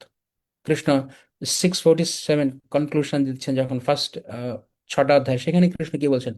মদ্গতেন আত্মনা, যোগিনামপি সর্বেষাম মদ্গতেন আত্মনা। যারা মদগত, যার অন্তরাত্মা আমাকে দিয়েছে, আমাকে ভাবে, আমার মতে সেই সর্বশ্রেষ্ঠ যোগী। নেক্সট 7.1, ইমিডিয়েটলি কৃষ্ণ তারপর কি বলে? ময়্যা আসক্ত মনা পার্থ। আমার প্রতি আসক্ত চিত্ত হয়ে যাও, তোমার চিত্তকে আমার প্রতি আসক্ত করো। তারপরে আরো বহু বহু জায়গায়, যেমন আমরা দেখছি মত চিত্তা মদগত প্রাণা, চিত্ত আমাকে অর্পণ করো, মন আমাকে অর্পণ করো। উম, তারপরে আহ একদম শেষে গিয়ে আমরা একই রকমটা দেখছি ভগবত গীতার চরম শ্লোকে, মন মনা ভগবত ভক্ত। উম, খুব মজার বিষয়, মন মনা ভবমত ভক্ত। প্রথমে বলছেন আমার আমার তোমার মনকে আমাকে নিবিষ্ট করো, আমাতে নিবিষ্ট করো, মন মনা হও, মন মনা হও। তারপরে বলছেন ভবমত ভক্ত। আগে মন আমাকে দাও, তারপর ভক্ত হও। আমরা ভক্ত হয়ে গেছি হয়তো আপাত দৃষ্টি, কিন্তু আমরা ঘোড়ার আগে গাড়ি জুড়ে দিচ্ছি। আগে থাকবে ঘোড়া, তারপর থাকবে গাড়ি। তা আমরা আপাত দৃষ্টিতে দেখতে ভক্ত হয়ে গেছি লাগছে, কিন্তু মনমনা হলাম কি? তো মনমনা ভব মদ ভক্ত, তারপরে বলছেন মদ জাজি আমার পূজা করো। আর শেষে গিয়ে বলছেন মাম নমস্কুরু, আমাকে প্রণাম করো। তা আমাদের সিকোয়েন্সটা উল্টো হয় সাধারণত, আমরা প্রথমে প্রণাম করি, মাম নমস্কার কৃষ্ণের কাছে আসলে, তারপরে কিছুদিন পর একটু পূজা করতে ইচ্ছা করে, ঘরেও ঠাকুর আনি, ভগবান আনি, চলো পূজা করি। আর তারপরে কিছুদিন পর ভক্তরা জোর জবরদস্তি করলে বা যে কোনো ভাবে, তো হবে না, ভক্ত হয়ে যায়, ঠিক আছে। কিন্তু এখনো সবচেয়ে গুরুত্বপূর্ণ অঙ্গটা থেকেই গেল, সেটা কি? তোমার চিত্তটা আমাকে দিয়ে দাও, মনটা আমাকে দিয়ে দাও। এইটা এখন ওইরকমই থেকে গেল। আরে কি ব্যাপার, অদ্ভুত ব্যাপার। যেটা সবার আগে করার কথা ছিল সেটি এখনো হয়ে উঠলো না। তো মনটা কৃষ্ণ দাও, মানস, মন আমাকে দাও, তোমার মনটা আমাকে দাও, তোমার সময় তুমি মন থেকে আমার স্মরণ নিয়েছো কিনা। নেক্সট, দেহ, তোমার দেহ আমাকে দাও। প্রথমে মন, তারপর দেহ, অর্থাৎ অন্তর থেকে দেওয়া, এইবার বাহ্যে দেওয়া শুরু করা। তো প্রথম বাহ্যে কি? দেহ। মানুষ দেহ। দেহ যখন আমরা দিব মানে কি? তার অর্থ হচ্ছে আমি আমার দেহটা কৃষ্ণের সেবায় নিযুক্ত করছি কিনা। আমি কি বিলাসিতা চাইছি, নাকি আমি সেবা করতে চাইছি? আমি কি মানে ফিজিক্যাল কমফোর্ট খুঁজছি, নাকি আমি সত্যি সত্যি আমার দেহটাকে কৃষ্ণের সেবায় নিযুক্ত করতে চাইছি? ডেফিনেটলি দেহটা কৃষ্ণের সম্পত্তি, আমরা সেটাকে আহ, যাচ্ছে তাই ভাবে নষ্ট করে ফেলতে পারি না। কিন্তু দেহের যত্ন নেওয়ার নামে দেহকে নিয়ে মত্ত হয়ে থাকার কথা বলা হয়নি।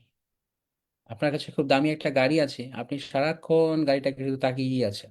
গাড়িটা কিনেছেন নিশ্চয়ই গন্তব্যে যাওয়ার জন্য, চালানোর জন্য। গাড়ি ব্যবহার না করে, গাড়ি ব্যবহার করলে গাড়ি ক্ষয় হয়ে যাবে, সেই জন্য গ্যারেজে রেখে আপনি সারাক্ষণ গাড়ির দিকে তাকিয়ে থাকছেন, গাড়ির ছবি তুলছেন, গাড়ির সঙ্গে আপনি সেলফি তুলছেন, কিন্তু গাড়িটা আপনি চালান না। তাহলে তো লাভ হবে না, গাড়িটা তো নেওয়া হয়েছে চালানোর জন্য, গন্তব্যে যাওয়ার জন্য। তো আমরা কি দেহটাকে শুধু আহ, রেখে দিচ্ছি না, দেহটা ঠিকঠাক থাকুক, কেন দেহ দিয়ে ধর্ম সাধন করতে হবে? তো দেহটা খুব যত্ন গ্রহণ করে, কিন্তু দেহটা কৃষ্ণ সেবা নিযুক্ত করার জন্য। তাই মচ্চিত্তা মৎকত প্রাণা, তারপরে কৃষ্ণ বলছেন মৎকত প্রাণ, অর্থাৎ আমাতে তোমার প্রাণ। প্রাণ বলতে এখানে আচার্য যখন ব্যাখ্যা করছেন, প্রাণ মানে সমস্ত প্রাণ দিয়ে, বলে না যে প্রাণ দিয়ে আমি আপনার সেবা করবো। তো মৎগত প্রাণা, দেহটা দিয়ে ভগবানের সেবা সম্পূর্ণরূপে করার জন্য। দেন গেহ, গৃহ মানে গৃহ। আমার গৃহ। তো এবার গৃহ বলতে আক্ষরিক অর্থে শুধু গৃহটা নয়, গৃহটা তো কৃষ্ণের, কিন্তু গৃহ বলতে গৃহে যারা সবাই থাকে তারা সকলেই। গৃহ মানে আমার পজিশন।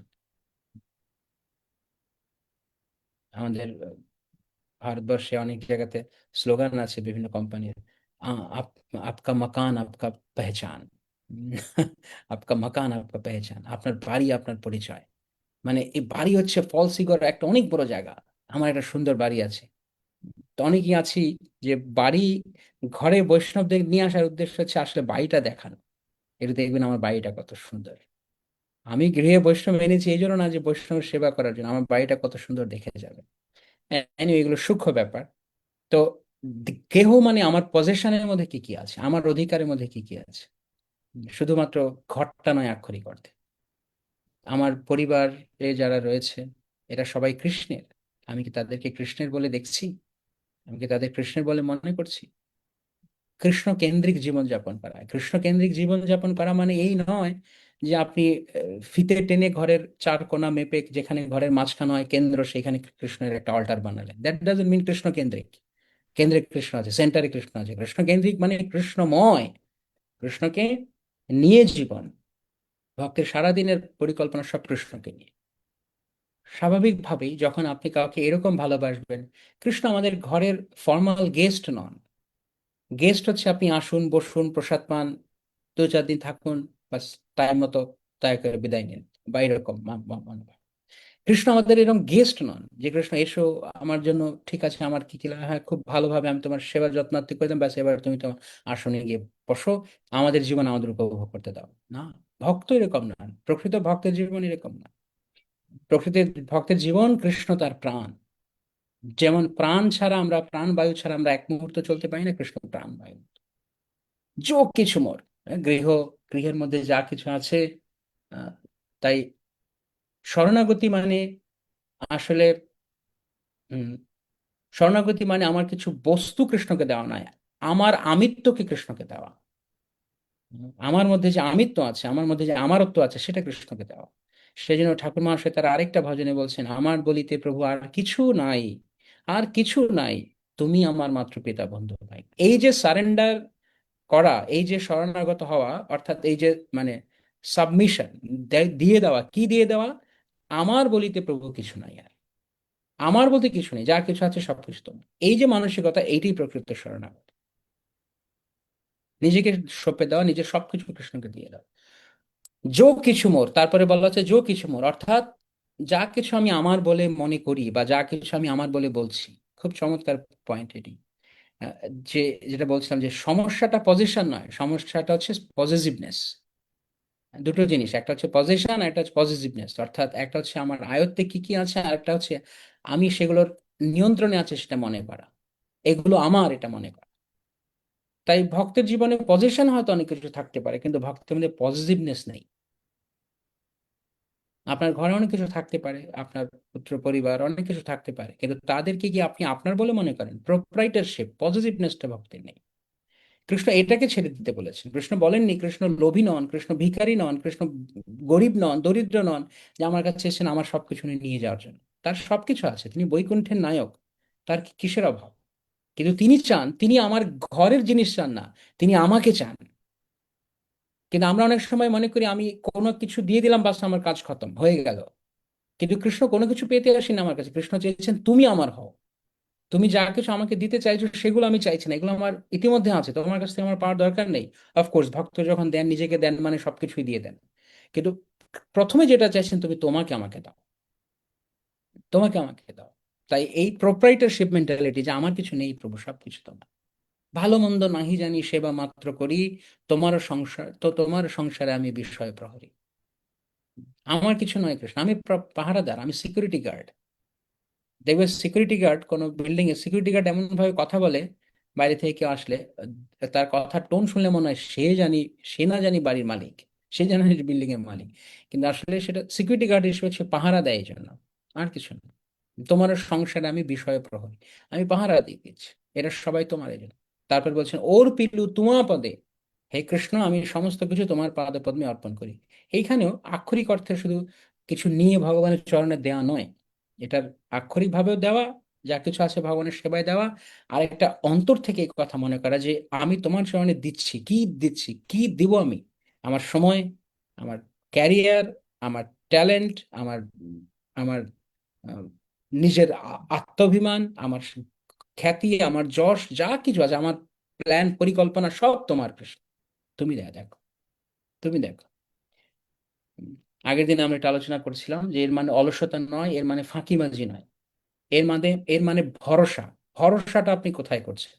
আপনি সবকিছু কৃষ্ণকে দিয়ে দিচ্ছেন মানে এই না আপনি সব কৃষ্ণকে দিয়ে এবার নাকে সর্ষের তেল দিয়ে ঘুমিয়ে পড়ুন, তা নয়।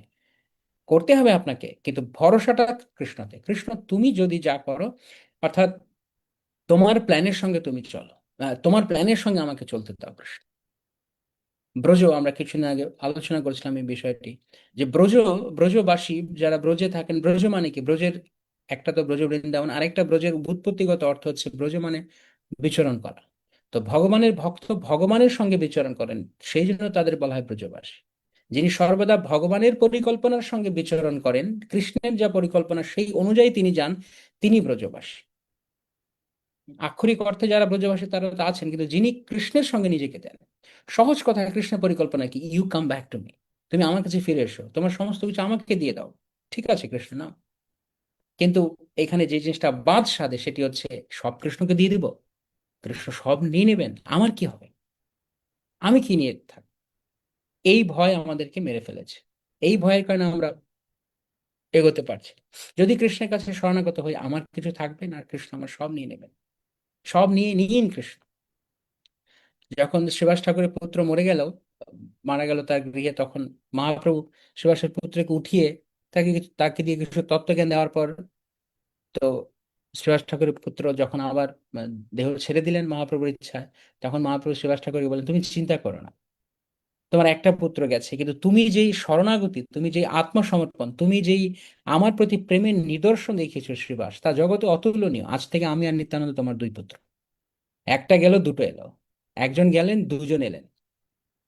তো সমস্ত সুভাষ ঠাকুরের গৃহে যৌথ পরিবার ছিল, পাঁচ ভাইরা, সবাই একসঙ্গে তারা থাকতেন, সকলে একসঙ্গে উম, দিব্য আনন্দে পূর্ণ হলেন। হয়ে তারা বললেন, সমস্ত ভাইরা একসঙ্গে প্রভুর চরণে তারা নিবেদন করলেন, একটি তনয় মরিয়াছে নাথ, তাহে মোর কি বা দুঃখ, যদি সব মরে নাথ তোমার হেরিয়া, তবু তো পাইব সুখ। আর একটা ছেলে মরেছে, তাতে কি দুঃখ? তোমাকে দেখে সব যদি মরে যায় কৃষ্ণ, তোমাকে যদি দেখতে পারি প্রভু, তবে আমাদের সুখ। এটি বলা অনেক সহজ মনে হতে পারে, হ্যাঁ, কিন্তু বাস্তবে আসলে অনেক কঠিন রয়েছে। কিন্তু তারপরেও আমাদের চেষ্টা করতে হবে, তারপরেও চেষ্টা চালিয়ে যেতে হবে, কারণ দিনের শেষে কেউ বা কোনো কিছু আমাদের নয়। আপনি যদি আপনার বলে ধরে রাখতেও চান, কত না শক্তিশালী আপনি হতে পারেন, তবুও পারবেন না। কাল পর্যন্ত কৃষ্ণকে দেখলে ভয় পায়। যে কাল, যে কালের প্রভাবে সবকিছু হচ্ছে, সে কালও কৃষ্ণকে ভয় পায়, তো আমাদের আর কি কথা? তাই আমরা কিছুই কিছুই আমরা ধরে রাখতে পাই না। যদি কারো সম্পদ কৃষ্ণ হয়, আমরা এই জগৎ থেকে সবসময় কিছু হারিয়ে ফেলার ভয় করি, কিছু কিছু দিয়ে হারিয়ে যায়, কিছু দিয়ে হারিয়ে যায়। তো এই হারিয়ে ফেলার ভয়টা আসছে কেন? কারণ আমরা অনিত্য বস্তুকে ধরেছি। আমরা যদি কৃষ্ণকে ধরতাম তাহলে হারানোর ভয় থাকতো না, কারণ কৃষ্ণ নিত্য বস্তু। তো এইভাবে যে ভয়, যে অবিশ্বাস, এক ধরনের মিথ্যা নিয়ন্ত্রণ করার ইচ্ছা, নিজের আত্মম্ভরিতা, বা অন্য কোনো রিলেশনশিপে কিছু হারিয়েছি তার ভয়, এই বিভিন্ন কিছু আমাদেরকে তাড়া করে আমরা কৃষ্ণের কাছে পূর্ণরূপে সমর্পণ করতে পারি না। সেই জন্য শরণাগতি খুব কঠিন মনে হয় আমাদের কাছে, কারণ আমরা আমরা হারানোর ভয় পাই। কিন্তু শ্রী ভক্তিনাথ ঠাকুর মহাশয় তিনি দেখিয়েছেন, কৃষ্ণের কাছে সমর্পণ করলে কিছু হারানোর থাকে না, বরং সমস্ত কিছু মিনিংফুল হয়, অর্থপূর্ণ হয় কৃষ্ণের কাছে যখন শরণাগত হয়। তো এইপরে তিনি বলছেন যে সম্পদে বিপদে জীবনে মরণে, দায় মম গেলা তো অপদ বরণে। আমার দায় গেল মানে কি? আমার আর দুশ্চিন্তা কিছু থাকলো না কৃষ্ণ, তোমাকে দিয়ে দিচ্ছিস। কখন? সম্পদে না, বিপদেও সম্পদেও, জীবনে মরণে সবকিছু, সমস্ত সময় তুমি, তোমার কাছে সব দিয়ে দিয়েছি। মারবি রাখবে যো ইচ্ছা তোহার, এখন আমি তোমার। এখন আমি তোমার, তুমি আমাকে মারবে না রাখবে। সমর্পণ মানে এই নয়, হ্যান্ডস আপ করে দাও মানে এই নয়, যদি হ্যান্ডস আপ করার পরে কেউ যদি গুলি করে, সাধারণত করে না, কিন্তু যদি করে তারপরে কিছু বলা নেই, হ্যান্ডস আপ মানে আমার কিছু নেই, আমি আমাকে আপনার কাছে সঁপে দিলাম, আপনি যা করেন।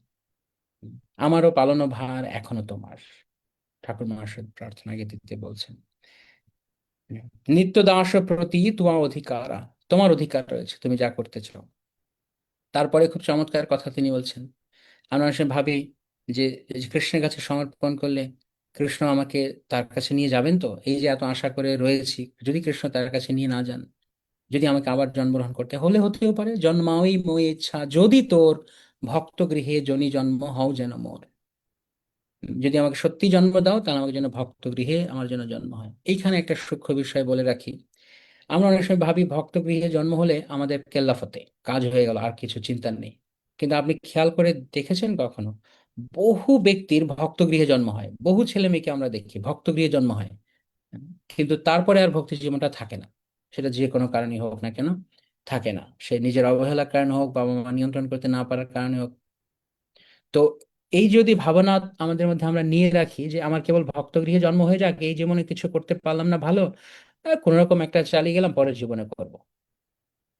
হ্যাঁ। প্রশ্ন হচ্ছে, গ্যারান্টি কি যে আপনি আপনার পূর্ব জীবনে একই কথা বলেননি?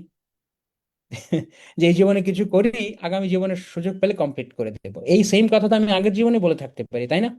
আগের জীবনে আমি হয়তো ভক্তি জীবন অনুষ্ঠান করতাম, সেখানে হয়তো আমি বলেছি না পরের জন্য আমি করব। তাই এটা যে কত জন্ম ধরে বলছি পরের জীবনে করবো পরের জীবনে করবে, তা কে জানে। তাই এখন যদি বুঝেছি যে না, কৃষ্ণ এই সুযোগ হাতছাড়া করতে চাই না, তাই এই জীবন অন্তত কৃষ্ণের কাছে বলে দেয়, কৃষ্ণ আর আর কোনো জীবন নিতে চাই না, আর কোনো রিস্ক নিতে চাই না যে পরের জীবন কমপ্লিট করো। পরের জীবনে আমি ভক্তগৃহে আসলেও, ফ্যাসিলিটিস থাকলেও আমি তো ফ্যাসিলিটিস নাও নিতে পারি, আমি তো সেই ফ্যাসিলিটিস গুলোর অপব্যবহার করতে পারি। তখন তাহলে কি হবে? যদি আমি অপব্যবহার করি তাহলে কে তার দায়ভার কে নিবে? পরিবেশ হোক, সঙ্গ হোক, যে কোনো ভাবেই, অথবা পৃথিবীর অবস্থা দিনে দিনে আরো খারাপ হতে যাচ্ছে। তাই দয়া করে ভবিষ্যৎ জীবনের ভরসা করবেন না, যে সামনের জীবনে গিয়ে আমি ঠিক হয়ে যাব, এখন কোন রকম করি। একটাই জীবন পাওয়া গেছে, একটা জীবন কৃষ্ণকে দিয়ে দিতে হবে। শিল ভক্তিচরণ স্বামী গুরু মহারাজকে, শিল প্রভুপাদ যখন উনি যখন চিঠি পড়া শেষে ওনার কাছে বসেছিলেন, প্রভুপাদ বললেন, অনেক তো জীবন মায়াকে দিয়েছো, কিছু পেলে? কিছু কি পেয়েছো? কিছু পাওনি, তাই না? তাহলে এই জীবনটা কৃষ্ণকে দিয়ে দাও, দেখো না কি হয় দিয়ে। যদি কিছু না হয়, না হয় পরে, আর পরের জীবন অন্য কিছু প্ল্যান করো, কিন্তু অন্তত এই জীবনটা কৃষ্ণকে দিয়ে দাও। তো মহারাজ তিনি সত্যি সত্যি গুরু বাক্যকে হৃদয়ে ধারণ করেছেন, ঐক্য নিয়েছেন গুরু বাক্যকে, এবং আমরা দেখতে পারি জীবন সার্থক। তো সেই রকম ভাবে আমরা পরবর্তী জীবনে অপেক্ষা করি না, ভক্ত গৃহে জন্ম হলো কি না হলো, কি হবে না হবে, কি হবে। কারণ এখন তো দেখতে পাচ্ছি আশপাশে অনেক সময় ভক্ত গৃহে জন্ম হয়েও ছিটকে যাচ্ছে ভক্তি জীবন থেকে। তো কি নিশ্চয়তা আছে আমি আমার দশা একই হবে না? তাই শুচিনাম শ্রীমতাম গেহে যোগভ্রষ্ট বিজয়তে শুনে খুব একটা আনন্দ পাওয়ার কিছু নেই। এটা কৃষ্ণের কনসেশন, ঠিক আছে চলো তুমি সাধন ভজন করেছো, তুমি পরের জন্য আবার ভালো ঘরে জন্ম নেবে। কিন্তু এখন কি আমরা পরের জন্য ভালো ঘরে, অভিজাত ঘরে, ব্রাহ্মণের ঘরে জন্ম হবে সে আশায় বসে থাকলে হবে না। শিল প্রভুপাদ বারবার উনার প্রবচন বলছেন, finish of your business in this life time, এই জীবনে সব কাজ শেষ করো, ফিরে যাও, আবার কেন আরেকটা জীবন আশা করছো? তো জন্ম হবে মই ইচ্ছা যদি যদি জন্ম হয়ও, তাহলে কোনো শুদ্ধ ভক্তের গৃহে জন্ম দিও। আহ, যেমন ঠাকুর মহাশয় তিনি বলছেন, আম, পশু পাখি হয়ে থাকি স্বর্গে বা নিরয়ে, তব ভক্তি রহুক ভক্তি বিনোদ হৃদয়ে। আমি পশু পাখি হই, যা হই না কেন, স্বর্গে থাকি নরকে থাকি, আমি কিছু জানি না কৃষ্ণ, আমার হৃদয়ে তুমি তোমার ভক্তিটা জাগিয়ে রেখো। তাই ভক্তগৃহে এই ভজনে বলা আছে ভক্তগৃহে যেন জন্ম হয়, কিন্তু ভক্তগৃহে জন্ম বলতে অনেক কিছু বোঝায়, মানুষ হয়ে হোক, অথবা অনেক সময় দেখা যায় ছোট্ট কোনো পাখি বা কিছু হয়ে জন্ম নিচ্ছে, ভক্তগৃহে প্রতিদিন হয়তো কিছু প্রসাদ দিচ্ছে বা এরকম। কিন্তু আমরা কোনো ধরনের রিস্ক পরের জীবনে নিতে চাই না, যদি কৃষ্ণ দেন দিও জন্ম, তাহলে ভক্তগৃহে দিও। তারপরে কি বলছেন, কীট জন্ম হও যথা তুয়া দাস, বহির্মুখ ব্রহ্ম জন্মে নাহি কো আস। যদি আমার কীট জন্ম হয়, দেখুন আগের লাইনে কি বললেন, ভক্ত গৃহে জনি জন্ম হও মোর, তারপরে জন্ম হচ্ছে না কীট জন্ম যদি হয়, তার মানে কি ভগবানের ভক্ত ভগবানের কাছে কিছু পাওয়ার জন্য আঁকড়ে ধরেন না। আলটিমেটলি কৃষ্ণ তোমার যা প্ল্যান তাই করো, কীট জন্ম হও যথা তুয়া দাস, যদি কীট জন্ম হোক তোমার দাস হয়ে যেন জন্মগ্রহণ করতে। হুম। আর তারপরে তিনি কি বলছেন, খুব চমৎকার কথা, বহির্মুখ যেন না হই আমি, আমি যেন তোমার উন্মুখ হই। এখন বহির্মুখ হলাম না, হয়তো হয়তো কৃষ্ণ উন্মুখ হয়ে জন্ম হলো, হয়তো বা, ধরা যাক। কিন্তু একটা খুব গুরুত্বপূর্ণ বিষয় এখানে থেকে যাচ্ছে, যে আমরা হয়তো বা কোনোভাবে কৃষ্ণ উন্মুখ ছিলাম বা থেকেছি হয়তো, কিন্তু প্রশ্ন হচ্ছে, এখানে অনেক বড় একটা প্রশ্ন হচ্ছে, কার সঙ্গ আমরা করছি, আমরা কার সঙ্গ করছি। যে সেটা একটা অনেক বড় প্রশ্নবোধক চিহ্ন। কারণ সঙ্গ যদি ঠিক না থাকে, তাহলে আমি ভক্ত গৃহে জন্ম নিলেও লাভ হবে না, খারাপ হয়ে যেতে পারে। তার ভুরি ভুরি প্রমাণ আমরা দেখি শাস্ত্রে। তো সেই জন্য তিনি পরে বলছেন, ভুক্তি মুক্তি স্পৃহা বিহীন যে ভক্ত, লভইতে তাক সঙ্গ অনুরক্ত। হে প্রভু, হে নাথ, যদি সত্যি আমাকে তুমি, আমার যদি জন্ম হয় এবং আমার যদি কোনো ভক্তের সঙ্গ করতে হয়, তাহলে দয়া করে আমাকে এমন ভক্তের সঙ্গে দিও। আমরা ভাবি আমাদের কোন ধরনের ভক্তের সঙ্গ করা উচিত। ক্লিয়ার অ্যান্সার এখানে, ভুক্তি মুক্তি স্পৃহা বিহীন যে ভক্ত, এই জগৎকে ভোগ করার বা এই জগৎ ছেড়ে নির্বিশেষ ব্রহ্মে লীন হয়ে যাওয়ার কোনো ইচ্ছা নেই তার। তার একটাই ইচ্ছা, কৃষ্ণের ইচ্ছাই আমার ইচ্ছা। ভক্তের জীবনের একটাই প্ল্যান, কৃষ্ণের প্ল্যানই আমার প্ল্যান। তার আর কোনো প্ল্যান নেই। তাকে জিজ্ঞেস করতে, আপনার কি প্ল্যান? কৃষ্ণের যা প্ল্যান আমার তাই প্ল্যান। কৃষ্ণের কি প্ল্যান জানি না, কৃষ্ণ যা করাবেন তাই করব। এইরকম ভাবে পূর্ণরূপে শরণাগত ভক্ত, এইরকম ভক্তের সঙ্গ, লভ হইতে তাকো সঙ্গ অনুরক্ত, জনক জননী দ্বৈত তনয়, প্রভু গুরু পতি তুহু সর্বময়। তাহলে আমার সম্পর্কে যারা রয়েছেন তারা কি? হ্যাঁ, আমরা তাদের সঙ্গে এই জগতে আছি, তাদের সঙ্গে আমাদের সম্পর্ক চলছে বাহ্যিকভাবে, কিন্তু অন্তর থেকে যেই বিশ্বাস, অন্তর থেকে যেই সম্পর্কের অনুভূতি, আবেগগুলো, সে আবেগগুলো কৃষ্ণের সঙ্গে, অন্য কারোর সঙ্গে নয়। কৃষ্ণ বাপ, কৃষ্ণ মা, জনক জননী দ্বৈত তনয়, কৃষ্ণ আমার স্বামী, কৃষ্ণ আমার পুত্র, যত ধরনের সম্পর্ক আছে, কৃষ্ণ তুমি সব, প্রভু গুরু পতি তুহু সর্বময়, তুমি সর্বময় হে কৃষ্ণ। এইরকম মনোভাব নিয়ে থাকা। ভকতি বিনোদ কহে শুনো কান, রাধানাথ তবু আমার পরাণ। হে হে প্রাণনাথ, তুমি আমার একমাত্র আশ্রয় প্রভু। রাধানাথ তুমি আমার পরাণ, তুমি আমার প্রাণ, তুমি আমার পরাণ, প্রাণ তুমি। মানুষের কাছে সবচেয়ে প্রিয় কি? তার প্রাণ। অনেক কিছু প্রিয় হতে পারে না, তার নিজের প্রাণের চেয়ে প্রিয় আর কোনো কিছু হতে পারে না। প্রাণ তার কাছে সবচেয়ে প্রিয়। অনেক সময় লোকে কথা কথা বলে, আপনি আমার প্রাণের চেয়ে বেশি প্রিয়। এটা একটু অতিরঞ্জন, কারণ প্রাণের চেয়ে প্রিয় কখনই কোনো কিছু হয় না। প্রাণের চেয়ে প্রিয় হলে, প্রাণ না থাকলে আপনি তাকে প্রিয় করবেন কি দিয়ে? প্রাণই তো নেই। তাই সবচেয়ে প্রিয় বস্তু হচ্ছে প্রাণ। তো তিনি বলছেন, রাধানাথ তহু আমার পরাণ, তুমি আমার প্রাণের নাথ। তো এইভাবে আমরা দেখি যে শিল ঠাকুর মহাশয় যে এরকম শরণাগতি দেখিয়েছেন, শিখিয়েছেন, আমরা যদি সত্যি সত্যি সংস্থার ভক্তরা, উম, যারা কৃষ্ণ ভাবনামৃতকে ঐকান্তিক ভাবে অনুশীলন করতে চাইছে, দেখুন আবারও বলছি, যে ভজনটা আমরা আগের দিন কিছুটা আলোচনা করেছিলাম, অত্যন্ত দুর্লভ প্রেম করিবারে দান, শিখায় শরণাগতি ভক্তের প্রাণ। তো প্রেম যদি হয় গিফট, কারণ বলা হচ্ছে প্রেম দান, করিবারে দান, প্রেম যদি হয় গিফট কৃষ্ণের, তাহলে সেই গিফট পাওয়ার যে যোগ্যতা, সেটি হচ্ছে শরণাগতি। শরণাগতি হচ্ছে শরণাগতি হচ্ছে চৌকাঠ। ঘরে ঢুকতে গেলে আপনাকে চৌকাঠ পেরোতেই হবে। আপনি চৌকাঠ ছাড়া ঘরে যেতে পারেন না। তো শরণাগতি হচ্ছে চৌকাঠ। তো আমরা প্রার্থনা করি ভগবানের শ্রীপাদ পদ্মে, গুরু বৈষ্ণবের শ্রীপাদ পদ্মে, যেন তারা আমাদেরকে সর্বদা তাদের শরণাগতি শিক্ষা দেন। একদম শেষ লাইনে তিনি কি বলছেন? কাঁদিয়া কাঁদিয়া বলে, আমি তো অধম, শিখায়ে শরণাগতি করো হে উত্তম। ভক্তিনাথ ঠাকুর বলছে, আমি কেঁদে কেঁদে প্রার্থনা করছি, দয়া করে আমাকে শিখান, আমাকে শিখিয়ে দিন শরণাগতি কি, কিরকম ভাবে শরণাগত হতে হয়।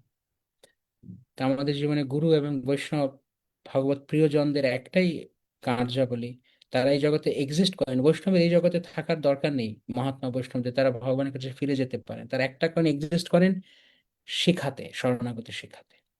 হরে কৃষ্ণ। শিল প্রভুপাদ কি জয়, সমবেত ভক্তবৃন্দ কি জয়, গৌর প্রেমানন্দে হরি হরি। সকল প্রথম। হরে কৃষ্ণ কৃষ্ণ কৃষ্ণ হরে হরে, হরে রাম রাম রাম হরে হরে। সুন্দর উপস্থাপনা প্রভুজি। আপনাকে আমরা যে কিভাবে ধন্যবাদ দেব সেই ভাষা নাই আমার। বার্ধক্যের জড়তাও আছে উপস্থাপনায়, ক্ষমা করবেন। তো আমরা প্রশ্ন উত্তর পর্বে যেতে পারি। শুধু আমার বিনীত নিবেদন যে আপনি প্রভুজিকে যে ধন্যবাদ দিবেন সেটা এক লাইন বা আধা লাইনে, যাতে আমাদের ওইদিকে সময় নষ্ট না হয়। আর কোনো স্মৃতিচারণ করবেন না যে কোথায় প্রভুর সাথে দেখা হয়েছিল, কোথায় শুধু আপনি প্রশ্নটাই করুন, তাহলে আমরা অনেকগুলি প্রশ্ন নিতে পারবো। সর্বপ্রথম আমরা নিতাই পরমেশ্বর প্রভু, নিউ ইয়র্ক থেকে। প্রভু আনমিট করুন। হরে কৃষ্ণ, দণ্ডবোধ প্রণাম প্রভু। আপনাকে ধন্যবাদ দেওয়ার ভাষা আসলে আমাদের কারোরই নাই, যোগ্যতাও নাই। তো আপনি শরণাগতি সম্পর্কিত যে শিক্ষা আমাদেরকে শ্রবণ করিয়েছেন, এটা আমি অন্তত এতদিনেও আমি এতটা বুঝতে পারি নাই। তো আপনার শিক্ষা থেকে যতটা শিখেছি, তো প্রভু, যেটা মনে হলো যে এই প্রাণ কৃষ্ণকে দেওয়ার আগে তো আপনাকেই দিয়ে ফেলেছি আমরা। আপনার মুখ নিঃসৃত যে আশীর্বাণী আপনি আমাদেরকে শ্রবণ করিয়েছেন, আমাদের প্রাণ তো আপনাকে আমরা দিয়ে দিয়েছি। তো প্রভু, আপনার শ্রীমুখ থেকে আপনি যে সুন্দরভাবে ব্যাখ্যা করেছেন, আপনার শ্রীমুখ থেকে আমি শুধু ওই ছোট্ট একটা শ্লোকের একটু ব্যাখ্যা একটু শুনতে চাচ্ছিলাম, যেটা আমরা দর্শনারতিতে গোবিন্দম আদিপুরুষম তমহম ভজামি, এই যে শ্লোকটা আমরা করি, এটা যদি প্রভু সংক্ষিপ্ত ভাবে একটু ব্যাখ্যা করতেন, আমার খুব ভালো লাগতো আপনার মুখ থেকে। হরি বল। হরে কৃষ্ণ।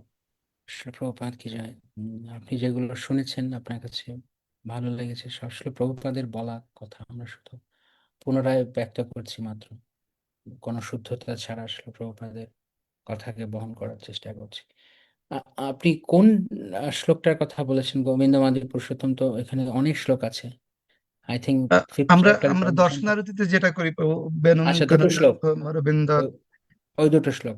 আচ্ছা। হ্যাঁ, হ্যাঁ, ওই দুটো তো শ্লোক। ওখানে যখন দর্শন আরতি হয়, শৃঙ্গার হয়, শৃঙ্গার হওয়ার পরে ভগবানকে দর্শন করানোর জন্য আমরা আয়না ধরে কৃষ্ণ নিজেকে দেখছেন, তো তখন খুবই মানে খুবই মানানসই, খুব আহ, দুটো শ্লোক শ্রীল প্রভুপাদ যেটা আমাদের জন্য চুজ করে গেছেন, যে কৃষ্ণের রূপ।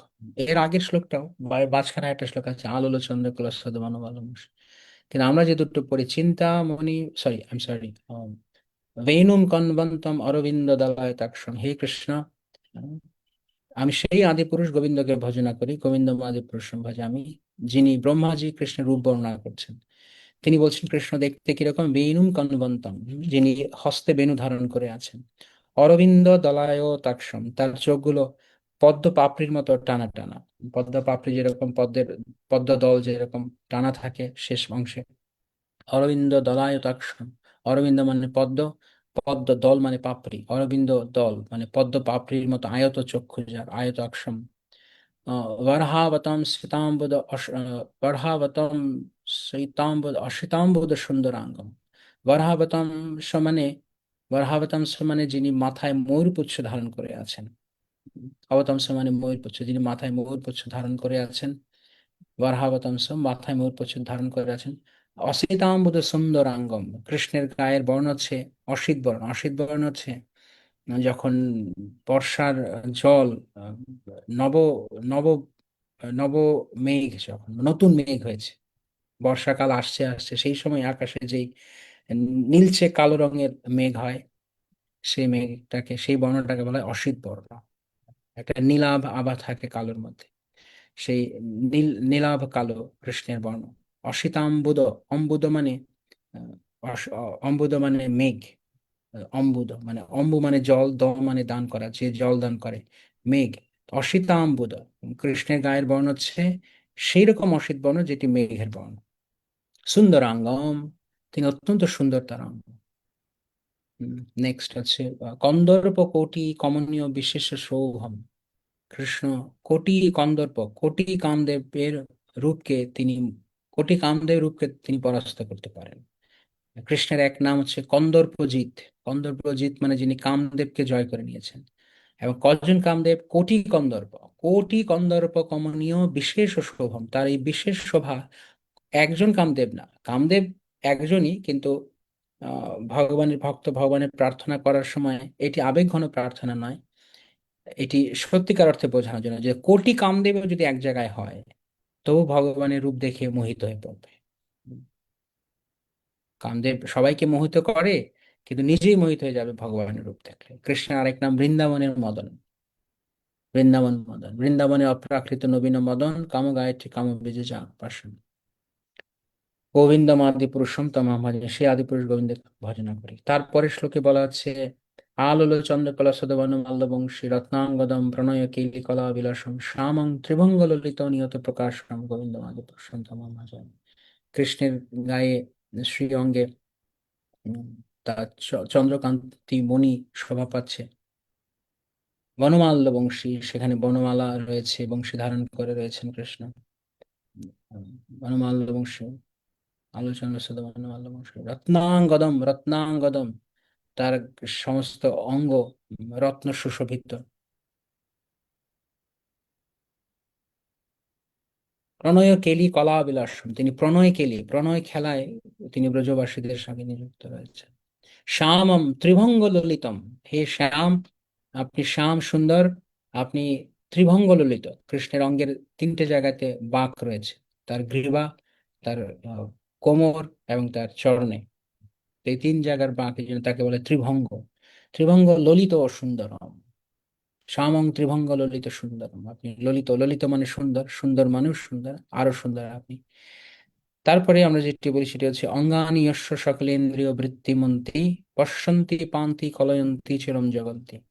হে আদিপুরুষ গোবিন্দ, আমি আপনার ভজনা করি, যিনি আপনার সমস্ত অঙ্গসমূহ, অঙ্গানি যস্য, যার অঙ্গসমূহ, অঙ্গানি হচ্ছে বহু বচন, অঙ্গ হচ্ছে এক বচন, অঙ্গানি যস্য সকলেন্দ্রিয় বৃত্তি, আপনার প্রত্যেকটা অঙ্গে, প্রত্যেকটা অঙ্গের বৃত্তি আছে। যেমন হাতের বৃত্তি কিছু ধরা, নাকের বৃত্তি ঘ্রাণ গ্রহণ করা, কানের বৃত্তি শোনা, কিন্তু আপনার অঙ্গগুলো সকল ইন্দ্রিয় বৃত্তি, প্রত্যেকটা অঙ্গে প্রত্যেকটা অঙ্গের বৃত্তি আছে। আপনি আপনি চোখ দিয়ে হাঁটতে পারেন, আপনি কান দিয়ে শুনতে পারেন, আপনি নাক দিয়ে আহার গ্রহণ করতে পারেন, সমস্ত অঙ্গে সবকিছু।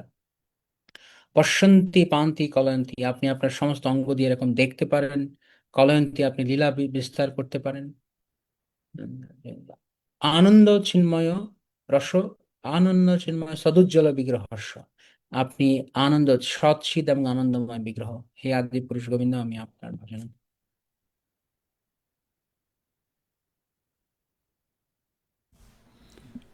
Thank you. Rupak Sarkar unmute করুন।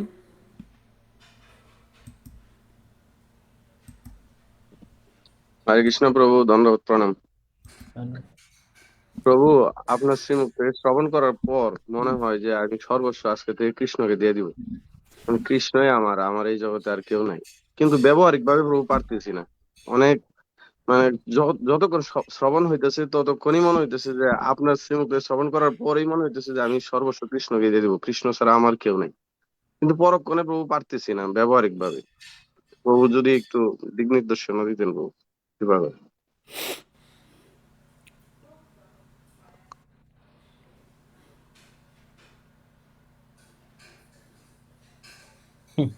অ্যাটলিস্ট শুনে তো, মানে যখনই আমরা ভগবানের কথা শুনি তখন তো ইচ্ছা হয়। একবার এক ভক্ত শিল প্রভুপাদকে এরকম জিজ্ঞেস করছিলেন যে, শিল প্রভুপাদ, যখন ভগবানের কথা শ্রবণ করি, তখন শ্রবণ করি এবং কীর্তন করি, তখন পরম আনন্দ লাভ করি। তো এটা কিভাবে স্থায়ী করা যায়? প্রভুপাদ বলছেন, যেই মুহূর্তে শ্রবণ কীর্তন করে আনন্দ পাচ্ছ, তার মানে বুঝতে পারছো এটা হচ্ছে পন্থা, এটা চালিয়ে যাও। শ্রবণ কীর্তন চালিয়ে যাও, তাহলে প্রতি মুহূর্তে তুমি আনন্দ থাকতে পারবে। তো ঠিক একই রকম ভাবে আমরা বলতে চাই, যদি সেই বস্তুটি আনন্দের হয়, যার দ্বারা মনে হচ্ছে হৃদয়ে অনুপ্রেরণা জাগছে, উৎসাহ জাগছে, যেন মনে হয় সবকিছু কৃষ্ণকে দিয়ে দিই, তাহলে এটা কন্টিনিউ করুন। সর্বদা ভগবানের কথা শ্রবণ করুন, শ্রীল প্রভুপাদের প্রবচন শুনুন, ঘরের শ্রীমদ্ ভাগবত মাঝে গ্রন্থ পড়ুন, সর্বদা কৃষ্ণের কথায় থাকুন। এটা খুব স্বাভাবিক, খুব জেনুইন একটা ফিলিংস কৃষ্ণ ভাবনামৃতে। কারণ এর এর গোড়ার কারণটা হচ্ছে এই যে, আমরা তো কৃষ্ণের না, আমরা আর কারণ নই। এখন আমরা এখানে জোর করে আমাকে অন্য কারোর করতে চাইছি। পরিবেশ পরিস্থিতি, মানুষজন, সম্পর্ক, বিভিন্ন কিছু দ্বারা আমরা অন্য কারোর হতে চাইছি, বা নিজেকে কেউ আমাকে করে দিচ্ছে। কিন্তু আদতে আমরা সকলে কৃষ্ণের। তাই এই ফিলিংসটা জেনুইন ফিলিংস, যে যখন মনে হয়, যখন শুনি, তখন মনে হয় যেন নিজেকে সব দিয়ে দিই, কৃষ্ণ আমি সবকিছু দিয়ে দিই।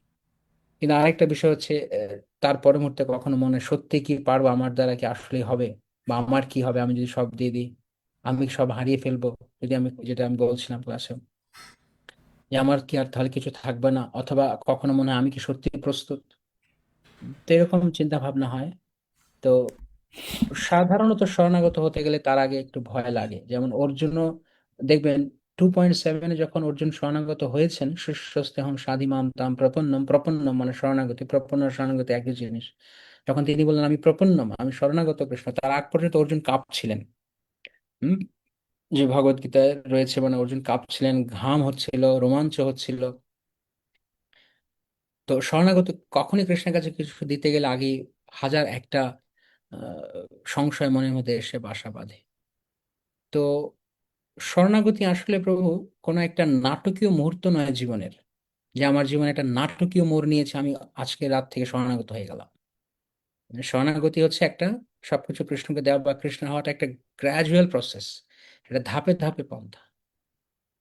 তো ভগবানকে যে আমি বিশ্বাস করি, ভগবানের প্রতি আমার বিশ্বাস আরো বাড়ানো একটা ধাপে ধাপে পন্থা। তো কৃষ্ণ কখনো এরকম বলে না তুমি তুমি আহ, জোর করেন না কৃষ্ণ কাউকে, তুমি এখনো আমার কাছে শরণাগত হও। হ্যাঁ, কৃষ্ণ চাইলে জোর করতে পারেন, এবং it sounds like force, Krishna is forcing. যখন শেষে গিয়ে কৃষ্ণ বলছেন আমার শরণাগত হও, কৃষ্ণ যেন শুনে মনে হচ্ছে ফোর্স করছেন। এটা হচ্ছে এইরকম ফোর্স করা, যে বাবা বলছে সন্তানকে তুই কেন আমার কথা শুনবি না, আমার কথা শোন, তোর সবচেয়ে ভালো হবে। তারপরে সে জোর করতে পারে, কারণ সন্তান তার কথা শুনবে কি শুনবে এটা তার বিষয়। তো কৃষ্ণ সেই জায়গাটুকু দিয়ে রেখেছেন। তো কৃষ্ণ ভাবনামৃত পন্থার মাধ্যমে আমাদের কি হয়, আমরা যখন শ্রবণ কীর্তন স্মরণ বন্দন আদি ভক্তিতে যুক্ত হই, তখন আমরা পিউরিফাই, আমরা শুদ্ধ হই, আমরা শিখতে পারি। তো কৃষ্ণ এই প্রসেসের মধ্যে দিয়ে আমাদেরকে শুদ্ধ করেন, আমাদেরকে শেখান, আমাদের হৃদয়কে আরো কোমল করেন, আমাদেরকে দিক নির্দেশনা দেন যে পরে কি করতে হবে।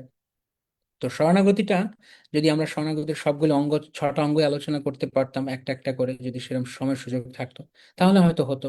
একটা একটা রয়েছে যে আনুকূল্য সংকল্প, প্রথমেই শুরুতে আনুকূল্য সংকল্প প্রাতিকূল্য বর্জন। তো আমি করতে পারি না, আমার সেরকম ইচ্ছা রয়েছে, কিন্তু কি করতে পারি, আমি অ্যাটলিস্ট শরণাগতি প্র্যাকটিস করতে শুরু করতে পারি। ছোট ছোট জায়গা থেকে আমি শুরু করতে পারি। হ্যাঁ, এরকম যদি ভাববেন আমি আজকে থেকে একদম শরণাগত মহাত্মা হয়ে যাব, এটা সম্ভব হবে না। তো ছোট কিছু থেকে শুরু করি, কিছু একটা করি কৃষ্ণ জন্য, যেটা দিয়ে আমি কৃষ্ণ আহ, এই একটা জিনিস সারাদিনের মধ্যে একটা জিনিস আমি এক্সক্লুসিভলি তোমার জন্য করবো, আমি আমার কিছু সময় আমি তোমাকে দেবো। আমরা সবকিছুর মাঝখানে কৃষ্ণকে আমরা, আমাদের প্রায়োরিটি তো অনেক নিচে আছে কৃষ্ণ আমাদের জীবনে। যখন আমরা অগ্রাধিকার ঠিক করি, প্রায়োরিটি ঠিক করি, জীবনে কি করব না করব, কোনটা আমার প্ল্যানে আছে, কৃষ্ণের কাছে শরণাগত হবো বা আমি কৃষ্ণের হব, এইটি আমাদের লিস্টে বহু তলানিতে আছে। এটি শুনতে খারাপ লাগলেও এটি বাস্তব কথা। 1 থেকে 10 যদি লিস্ট করা হয়, আমার তো মনে হয় 10-এর মধ্যে কৃষ্ণ আসবে কিনা, আমার তো অন্তত জানি না। অনেক কিছু আমার প্রায়োরিটিতে আছে, 1 2 3 4। তো আপনার প্রায়োরিটিতে কৃষ্ণ ধরুন আপাতত 10-এ আছে। তো কৃষ্ণকে রাতারাতি একে আপনি আনতে পারবেন না হয়তো, তাই চেষ্টা করুন 10 থেকে 9 আনতে। 9-এ যা আছে তাকে ঠেলে 10-এ পাঠান। আপনি 10 থেকে কৃষ্ণকে 9-এ নিয়ে আসেন না, এইটি বেশি গুরুত্বপূর্ণ নয়, কৃষ্ণ আরো গুরুত্বপূর্ণ। অবশ্যই মানে সবচেয়ে ভালো হয় যদি ওয়ান শট আপনি কৃষ্ণকে 1 নম্বরে আনতে পারেন, যদি না পারেন কমপক্ষে এইভাবে শুরু করতে পারেন যে আমার অন্যান্য কাজ আমি ইয়ে রাখি। তো আমি কৃষ্ণের হতে চাই বা আমি কৃষ্ণের কাছে যেতে চাই, আমি সমর্পণ করতে চাই, তার জন্য প্র্যাকটিক্যাল কিছু করতে হবে, শুধু ভাবে কথা বললে হবে না। প্র্যাকটিক্যাল কি, আমি কাউকে ভালোবাসি, আমি কারো স্মরণে আসতে চাই, তার একটা অন্যতম প্রমাণ হচ্ছে আপনি তাকে আপনার টাইম দেন, আপনি তাকে আপনার সময় দেন, কারণ সময় মানুষের জীবনে সবচেয়ে মূল্যবান বস্তু। সেই সময় আপনি কাকে দিচ্ছেন, আপনি আপনার 24 ঘন্টার মধ্যে ঠিক করুন যে আমি সময়, কত সময় নষ্ট করছি, কি কাজে নষ্ট করছি, প্রতিকূল কাজে। তাই প্রাতিকূল্য বর্জনম, এবং অনুকূল কাজে সময় দিন, ভক্তির অনুকূল যা তা করুন। শুরু হলো এইভাবে আস্তে করে আমরা শুরু করলাম একটা, আমরা যখন এখন যখন আমরা রান্না করছি, রান্না করার সময় আমাদের মানসিকতা আছে খেতে হবে, রান্না করছি আর খেতে গেলে ভোগ দিতে হয় তাই দিচ্ছি। হ্যাঁ কি না, অধিকাংশ দিন আমাদের এই মানসিকতা, কিন্তু আমরা কতজন এই মনে, এই ভাবনা মনে নি কৃষ্ণ এটা না তোমার জন্য বানাচ্ছি, এটা তুমি পাবে কৃষ্ণ। অবশ্যই তারপরে মহাপ্রসাদ আমরা পাবো, কিন্তু সেটা সেটা আমাদের ভাবনায় ব্যাকগ্রাউন্ডে থাকুক। আই মিন একবার আউট অফ গ্রাউন্ড থাকলে আরো ভালো, কিন্তু আপাতত ব্যাকগ্রাউন্ডে থাকুক। যদি আপনি আউট অফ গ্রাউন্ড নাও নিতে পারেন, ফোরগ্রাউন্ডে কৃষ্ণ কেন, সামনে কৃষ্ণ কেন, কৃষ্ণটা তোমার জন্য। এই এই এই রন্ধনটি তোমার জন্য, এই যে আমি বাগানে জল দিচ্ছি, এই প্রত্যেকটা ফুলে তুমি যেন প্রীত হও কৃষ্ণ। একটা একটা তুলসী ভগবানের চরণে দেওয়ার সময় এই মানসিকতা, কৃষ্ণ কৃপা করে গ্রহণ করো, আর আমাকে তোমার করে নাও প্রভু। এভাবে ছোট ছোট ছোট কিছু দিয়ে শুরু করুন। জীবনে যখন সিদ্ধান্ত গ্রহণ করবেন, তখন এমন সিদ্ধান্ত নিন, এমন ভাবে সিদ্ধান্তগুলোকে ডিজাইন করুন যাতে আপনার সিদ্ধান্ত আপনাকে কৃষ্ণোন্মুখ হতে সাহায্য করে। যেমন অনেক বছর আগে একজন ভক্ত ঠিক করতে পারছিলেন না কি করবেন, তো জিজ্ঞেস করলেন যে আমি দুটো চাকরির অফার পেয়েছি, কি করব। দুটোতেই স্যালারি ভালো, কিন্তু একটা একটু কম একটা একটু বেশি, কিন্তু দুটোই বেশ ভালো অ্যামাউন্ট। তো আমি তখন ওনাকে বলছিলাম কোনটিতে আপনি সময় বেশি কৃষ্ণকে দিতে পারবেন সেটি নিন। বলছে যেটাতে টাকা কম দেবে সেটাতে। তাহলে সেটাই নিন। কারণ আপনি যদি মনে করেন আপনার কাছে টাকা এখন এই মুহূর্তে গুরুত্বপূর্ণ, তা আপনি কৃষ্ণের কাছ থেকে সময় দিতে পারছেন না, কৃষ্ণের কাছে সময় দিতে পারছেন না, আপনি অর্থের দিকটা দেখছেন, তাহলে একদিন হয়তো এমন হবে আপনি অর্থের, কারণ অর্থের নেশা এরকম, একবার যদি কাউকে, অর্থ এমন একটা বস্তু, কারো যদি একবার অর্থের লালসা হয়, ওখান থেকে আর সে বেরোতে পারবে না। এটা একটা ফাঁদ, এটা একটা চোরা গর্ত। তো একবার ওখানে ঢুকতে গেলে আর আপনি ওখান থেকে বেরোতে পারবেন না। তো ডিসিশন এমন ভাবে নিন যে কিভাবে আমি কৃষ্ণকে সময় দিতে পারি। ভক্তি জীবনে এটা খুব বড় একটা প্রশ্ন, যে আমরা অনেক লেকচার দিতে পারি, অনেক ফিলোসফি আলোচনা করতে পারি, অনেক অনেক শরণাগতি শরণাগতি অন্যকে ইমপ্রেস করার জন্য নয়, শরণাগতি কৃষ্ণকে অ্যাট্রাক্ট করার জন্য, কৃষ্ণকে আকর্ষণ করার জন্য। তার জন্য কৃষ্ণ আমাদের কাছ থেকে সময় চান। আমাদের বাহ্যিক ভক্তি লোককে ইমপ্রেস করে, কিন্তু হৃদয়টা যে কৃষ্ণের দিকে ঝুঁকেছে কিনা তা দেখে কৃষ্ণ আমাদের প্রতি আকৃষ্ট। তো কেউ কেউ কেউ ছোট হোক, কেউ লো প্রোফাইল হোক, তাতে কিছু অসুবিধা নাই। সবসময় হাই প্রোফাইল মানে যে কথা আসলে ভক্তিনাথ ঠাকুর মহাশয় বলছেন, কার সঙ্গে আমরা মিশবো, খুব সিনিয়র ভক্ত, হাই প্রোফাইল ভক্ত, অনেক বড় পজিশনে আছে, না। তিনি কি বললেন, কেমন ভক্তের সঙ্গে মিশতে হবে? ভক্তি মুক্তি স্পৃহাহীন যে ভক্ত। ভক্তি মুক্তি বাসনা নয়, স্পৃহা। স্পৃহা মানে বাসনারও সূক্ষ্ম স্তর। মানে কোন একটা জায়গায় হৃদয়ে কোনায় কানায় স্পৃহা রয়েছে, ও হলে মনে হয় ভালো হতো। বাসনা হচ্ছে অ্যাক্টিভ, আমি এটা চাই। আর স্পৃহা হচ্ছে কোন একটা জায়গায় হলে মনে হয় ভালো তো, আমি সেটাকে অ্যাপ্রিসিয়েট করি। আমি চাই না হয়তো, আমি অ্যাপ্রিসিয়েট করি। স্পৃহাহীন যে ভক্ত, এই স্পৃহাও জান নেই। তো তখন আমরা তাদের জীবন যখন দেখবো, তখন আমরা দেখবো যে না, কিভাবে শরণাগত হয়েছেন তারা। তো এইভাবে সময় কৃষ্ণকে দিন, ভালো ভক্তদের সঙ্গে মিশুন, যাদের কাছ থেকে আপনি শরণাগত শিখতে পারবেন, যারা আপনার জীবন ইন্সপায়ার করবেন। আর আর যদি আপনার কোথাও আসক্তি থাকে কিছু, সেগুলো কৃষ্ণের কাছে অনেস্টলি স্বীকার করুন। এটাকে বিজ্ঞপ্তি বলে, কৃষ্ণ দয়া করে তুমি আমার এই দুর্দশা দেখো প্রভু, আমি পেরে উঠছি না, কৃষ্ণ আমায় সাহায্য কর। গোপীনাথ মনকে সমিয়া লহ নিজ পানে। উম, আমার আমার মন আমি সংযত করতে পারছি না, তুমি করো। আর সবচেয়ে গুরুত্বপূর্ণ জিনিসটা যেটি দিয়ে শুরু করতে হবে শরণাগতি, সেটা হচ্ছে আনুকূল্যস্য সংকল্প। অনুকূল বস্তু গ্রহণ করুন, প্রতিকূল বস্তু বাদ দিন। কোন কোন বিষয়গুলো অনুকূল? কৃষ্ণ কথা, কৃষ্ণ নাম, কৃষ্ণ রূপ, কৃষ্ণ লীলা, কৃষ্ণ ভক্ত, এগুলোকে যত বেশি সম্ভব গ্রহণ করুন। প্রতিকূল কি? অসৎ সঙ্গ, অসৎ পরিবেশ, অসৎ কথা, অসৎ বার্তালাপ, এগুলোকে দূর করুন ধীরে ধীরে, কমাতে শুরু করুন। তো এইভাবে প্রভু, এটা লম্বা প্রসেস, আমি কিছুটা চেষ্টা করলাম কি কি করা যায়। হরে কৃষ্ণ। থ্যাংক ইউ প্রভু। প্রাণবন্ধু মুকুন্দ প্রভু, আনমিউট করুন।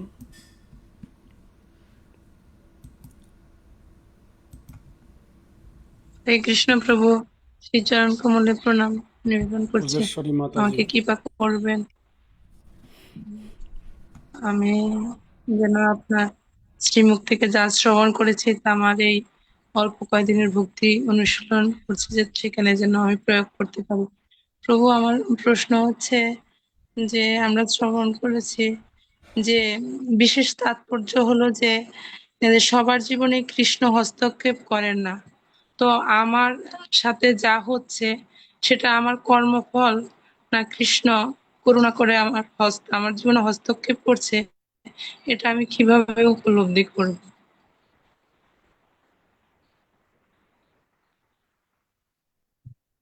কৃষ্ণের হস্তক্ষেপই হোক, আপনার কর্মফলই হোক, যেটি আপনি ভাবেন না কেন, সেটি আপনাকে, কোনটি কৃষ্ণ ভাবনাময় করছে, কোনটি আপনাকে কৃষ্ণের দিকে ঝুঁকিয়ে দিচ্ছে, কৃষ্ণের দিকে অ্যাটাচমেন্ট, কৃষ্ণের প্রতি আপনার আসক্তি বাড়াচ্ছে, সেটাই নেন। কারণ সাধারণত সাধারণত আমরা দুটো দুটো দিকে দেখি, যে আহ যেমন ব্রহ্মাজি তার প্রার্থনা যখন বলছেন যে তত্ত্বে অনুকম্পাং সুষমিক সমান ভুঞ্জান এব আত্মকৃত বিপাকম, এখানে দুটোর বিষয় সূক্ষ্ম রয়েছে। উনি বলছেন যে আমি আপনার অনুকম্পার প্রতীক্ষায় রয়েছি, এবং আমি আপনার অনুকম্পা বলেই সব গ্রহণ করছি। আবার বলছেন আত্মকৃত বিপাকম, অর্থাৎ আমার কর্মফল।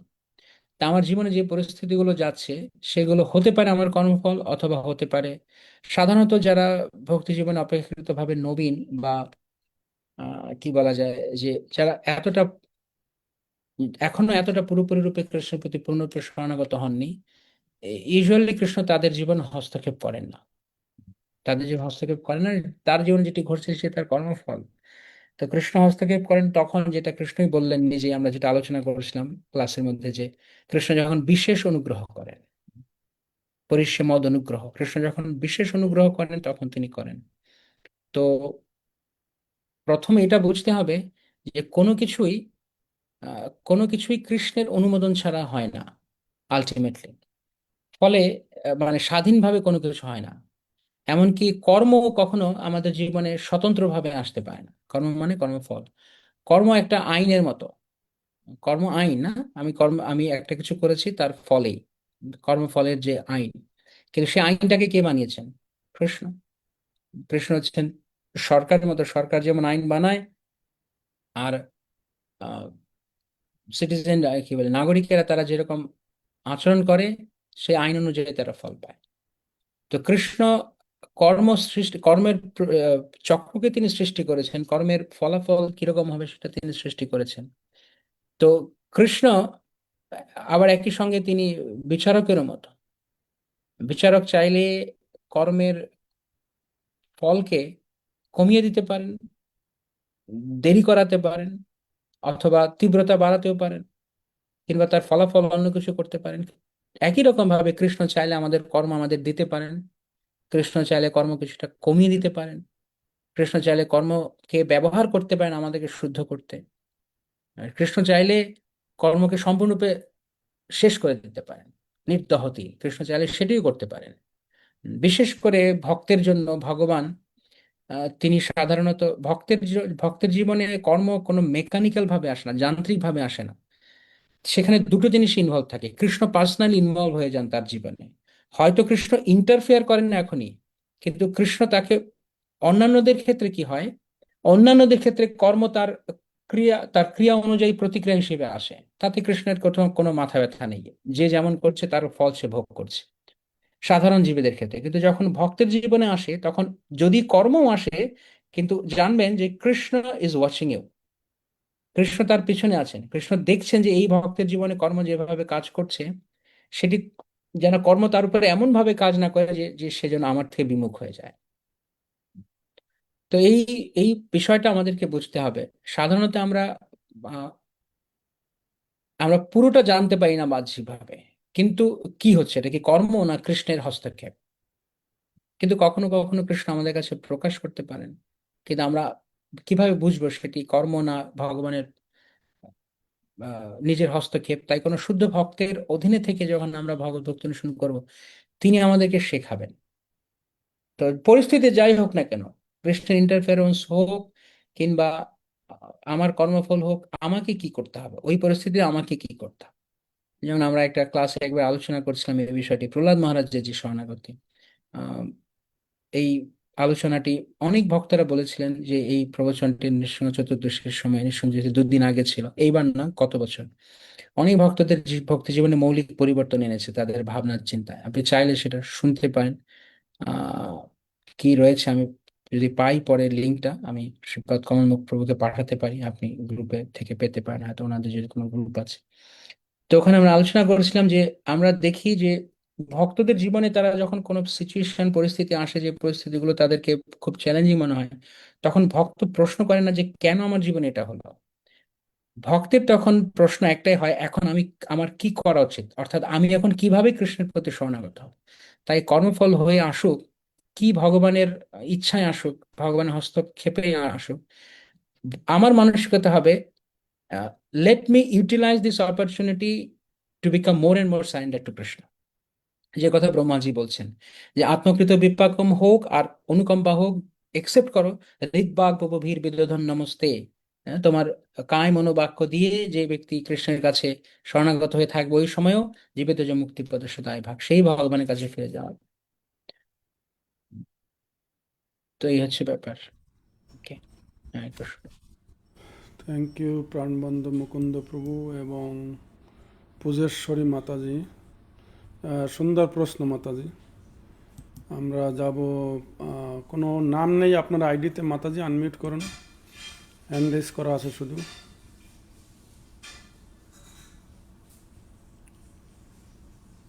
আনমিউট করুন মাতাজি। আহ, আমি নেক্সট প্রশ্নে যাওয়ার আগে আরেকটা একটুখানি আগের প্রশ্নে একটুখানি অ্যাড করতে চাইছি। যেমন শেয়ার করুন।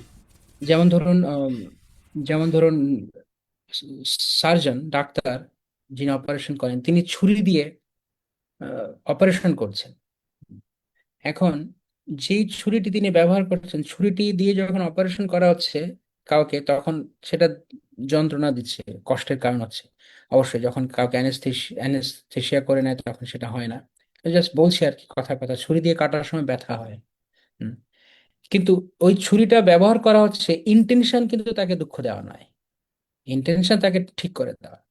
তো দুজন ব্যক্তি, দুজনের মানসিকতা আলাদা হতে পারে। একজন দেখতে পারেন যে ছুরিটাকে ব্যবহার করা হচ্ছে আমার কর্মফল হিসেবে, আমাকে দুঃখ দেওয়ার জন্য। আর আরেকজন দেখছেন যে না, এটা কৃষ্ণের অনুকম্পা, এটা কৃষ্ণের হস্তক্ষেপ, যে তিনি আমাকে শুধরে দিতে চাইছেন, আমাকে ঠিক করে দিতে চাইছেন, আমাকে হিল করে দিতে চাইছেন।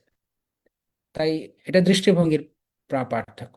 আপনি যেভাবেই দেখুন না কেন, তবে বেটার হয় কৃষ্ণের অনুকম্পা বলে দেখা। কর্মফল রূপে যদি দেখলে আপনি কৃষ্ণ উন্মুখ হন, তো হন, নিন, সেটা নিন। কিন্তু কর্মফল রূপে দেখতে দেখতে একসময় কি হবে, সবসময় শুধু কর্মফল রূপে যদি দেখি, তাহলে এমন একটা মানসিকতা আসতে পারে যে আমার কর্মের কি আর কোনোদিন শেষ নেই। কিন্তু যদি আপনি মনে করেন ও কৃষ্ণ হয়তো আমার জীবনে এটা এরকম করছে, সাধারণত ভক্তের জীবনে ভগবান দেখেন সবকিছু তিনি, তখন আপনার কাছে সেটা দুঃখ হোক, বেদনা হোক, আনন্দ হোক, আমার প্রাণনাথ দিয়েছে, আমার আমার ভালোবাসার ব্যক্তি আমাকে দিয়েছে, তখন সেটা একসেপ্ট করে না অনেকটা সহজ হয়। উনি চাইছেন আমি এই পরিস্থিতির মধ্যে দিয়ে যাই।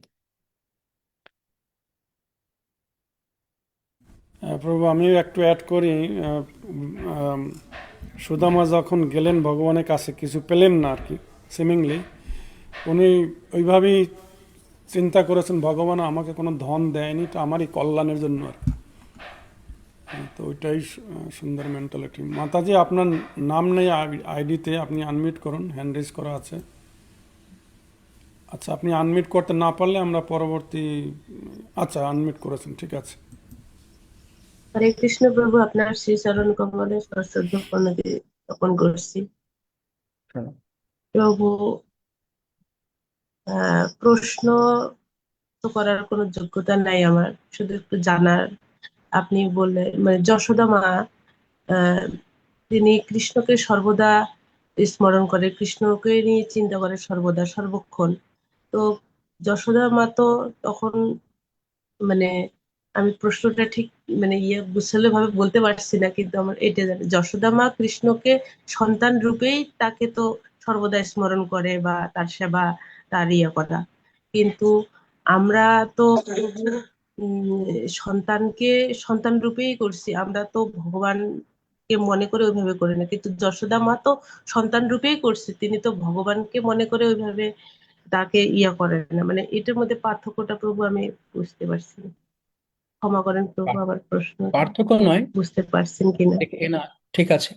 এ পার্থক্য নয়। আমি যশোদা মায়ের উদাহরণটা কোনো কোনো প্র্যাকটিসিং ভক্ত হিসেবে, কোনো কোনো অনুশীলনকারী ভক্তের শরণাগতির হিসেবে দেইনি, বলিনি। আমি এটা বোঝাতে চেয়েছিলাম যে শরণাগত ভক্তকে আপাত দৃষ্টিতে অনেক সময় বাইরে থেকে দেখে মনে হতে পারে উনি যেন উনি উনি কি কৃষ্ণকে কন্ট্রোল করছে নাকি, কখনো মনে হতে পারে। কিন্তু এটা অনেক উচ্চ লেভেল, আমি সেটাই বলছিলাম বলার সময়, যে মা যশোদার এই দৃষ্টান্ত অনেক অনেক উচ্চ স্তরের। যে দেখা যাচ্ছে হয়তো তিনি কৃষ্ণের উপরে খবরদারি করছেন, কৃষ্ণকে বাঁধছেন, কিন্তু আসলে তিনি কেন এটি করছেন, কারণ কৃষ্ণ চান। তো এটা হচ্ছে শরণাগতির আরেকটা অ্যাসপেক্ট, আরেকটা দিক, যে ভগবান যেরকম চান ভক্ত সেরকম করেন, এইটা শরণাগত। জাস্ট এই কারণে বলেছি মাতাজি, এটি এখানে ভগবান বলে বা পুত্র রূপে দেখেছেন, এই এই এই প্রসঙ্গটার মধ্যে আমি যাইনি। Thank you. জয়ের সরকার, আপনি আনমিউট করুন।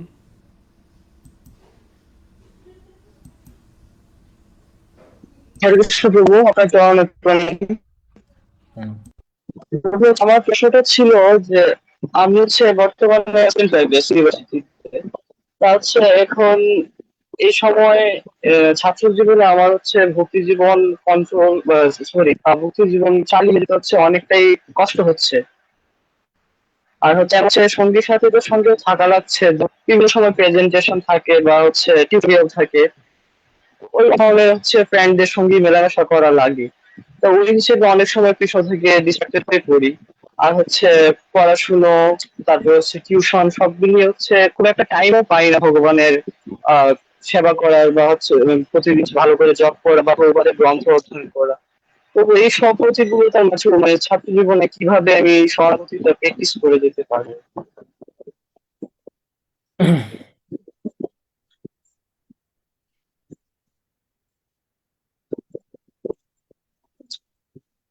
ছাত্র জীবন আসলে one of the best times, one of the best times to build your deep bhakti to Krishna. আপনার জীবনের মানে অভ্যাসগুলি, ভক্তিজীবন অভ্যাসগুলি করে তোলার জন্য। এই কারণে নয় যে এটা সহজ এই সময়ে, এটা বেস্ট টাইম এই জন্য কারণ আপনার জীবনের এখনো সেই পুরোপুরি রূপে হয়নি। সাধারণত ছাত্র জীবনের পরে যখন কেউ কোন দিকে যাবে ঠিক করে, সে আশ্রম জয়েন করবে না গৃহস্থ জীবনে যাবে, তখন অনেকটা লাইফ শেপড হয়ে যায়, ফর্ম হয়ে যায় ওইদিকে। আহ, ব্রহ্মচারী হলে একরকম হয়, গৃহস্থ হলে একরকম হয়। তো যদি আপনি কৃষ্ণকে সময় দিতে চান, বা যেটা বললেন কৃষ্ণকে সময় দিতে পারি না, কিভাবে শরণাগতি প্র্যাকটিস করতে পারি, এটা এটা বুঝতে পারা যায়। পড়াশোনার চাপ থাকে বা সঙ্গ হয়তো ভালো নয়, আশেপাশে যারা থাকে বাকি ছেলেরা হয়তো উম, তাদের প্রভাব অবশ্যই কাজ করে। দেখুন, ভক্তি জীবন মানে আহ, ভক্তি জীবন মানে শুধু আপনি নাম্বার অফ আইটেমস কি কি করছেন তা বাড়াচ্ছেন তা নয়। সবসময় ভক্তি মানে এটা নয় যে আমি আরো বেশি কিছু করছি কিনা। অনেকেই আমরা আছি অনেকে ইঁদুরের মতো শুধু ছুটি দৌড়াই। যেমন ফ্যান, ফ্যান ঘুরতে থাকে সারাদিন, কিন্তু ফ্যান কোনো দূরত্ব অতিক্রম করে না। যেখানে ঘোরে ওখানেই ঘুরতে থাকে। যদি ওই পরিমাণ এনার্জি কোনো গাড়িতে দেওয়া যেত, গাড়ির ইঞ্জিনে, তাহলে যে হারে ফ্যান ঘুরছে কয়েকশো কিলোমিটার চলে যেত। তো শুধুমাত্র বেশি অ্যাক্টিভিটি করা নয়, আপনার অ্যাবজর্পশনটা, আপনার আপনার জীবনের দিকটা, আপনি কোন দিকে নিতে চাইছেন জীবনের উদ্দেশ্যটাই, সেটা গুরুত্বপূর্ণ। তো অলরেডি আপনি যে জীবন যাপন করছেন সেই জীবনের মধ্যে কৃষ্ণকে নিয়ে আসুন। আরো আপনার প্রত্যেকটা বিষয়কে কোয়ালিটেটিভলি কৃষ্ণাইজড করুন। এই ওয়ার্ডটা প্রভুপাদ ব্যবহার করেছেন, এটা প্রভুপাদের খুব বিশেষ পছন্দের ওয়ার্ড। কৃষ্ণাইজড অর্থাৎ কৃষ্ণায়িত করুন। আপনি যা করছেন আপনার কোয়ালিটি গুলোকে দেখুন। হয়তো কোয়ান্টিটিতে এতটা এখন সময় হয়ে উঠতে পারবে না, তাই এরকম ভাববেন না যে হয় পড়াশোনা নয় কৃষ্ণ। এই মনোবৃত্তি পরবর্তীতে এক ধরনের এক ধরনের ফ্রাস্ট্রেশন, হতাশা তৈরি করবে, কিংবা অপরাধ বোধ আনবে। কেননা যদি পড়াশোনা ভালো হয় তখন কৃষ্ণকে ছেড়ে দিতে হবে, কারণ মানে কৃষ্ণকে ছাড়লে হয়তো পড়াশোনার দিকটা টাইম বেশি পাবেন। কিন্তু তার ফলে আমরা আসলে প্রভুপাদের জীবনে যেমন দেখি, আসলে প্রভুপাদ কিছু সময়ের জন্য ওনার রাধা গোবিন্দ বিগ্রহ তুলে রেখেছিলেন, কিন্তু প্রভুপাদ অন্তর থেকে কোনো শান্তি পাননি। তারপরে আবার উনি রাধা গোবিন্দের পূজা শুরু করেন। তো যদি কৃষ্ণকে আমরা সাইডে রাখি তাহলে পড়াশোনা কখনো আমাদেরকে হতাশা দিতে পারে। আবার অনেক সময় এরকম হতে পারে, যদি আমি কেবল পড়াশোনার দিকে থাকি, কেবল কৃষ্ণের দিকে থাকি, ন- একদমই ছাত্র জীবনে থাকা অবস্থা, বিশেষ করে পড়াশোনার দিকে কোনো খেয়াল না দিই, তাহলেও এক ধরনের, যদি কৃষ্ণকে ছাড়ি তাহলে অপরাধ বোধ হবে, আর যদি পড়াশোনা ছাড়ি তাহলে ফ্রাস্ট্রেশন হবে। তখন মনে হয় আরে আমি কি করলাম, আমি তো ভালোভাবে আগে পড়তে পারতাম। বরং চিন্তা করুন, late my student life become connected to Krishna. অর্থাৎ এখন আমি পড়ছি পড়ছি ঠিক আছে, কিন্তু আমি আমার জীবনের মোড়, আমি আমাকে কখনো একটা বিষয়ই বানাবো না, বিষয়ী মতো জীবন ধারণ করবো না।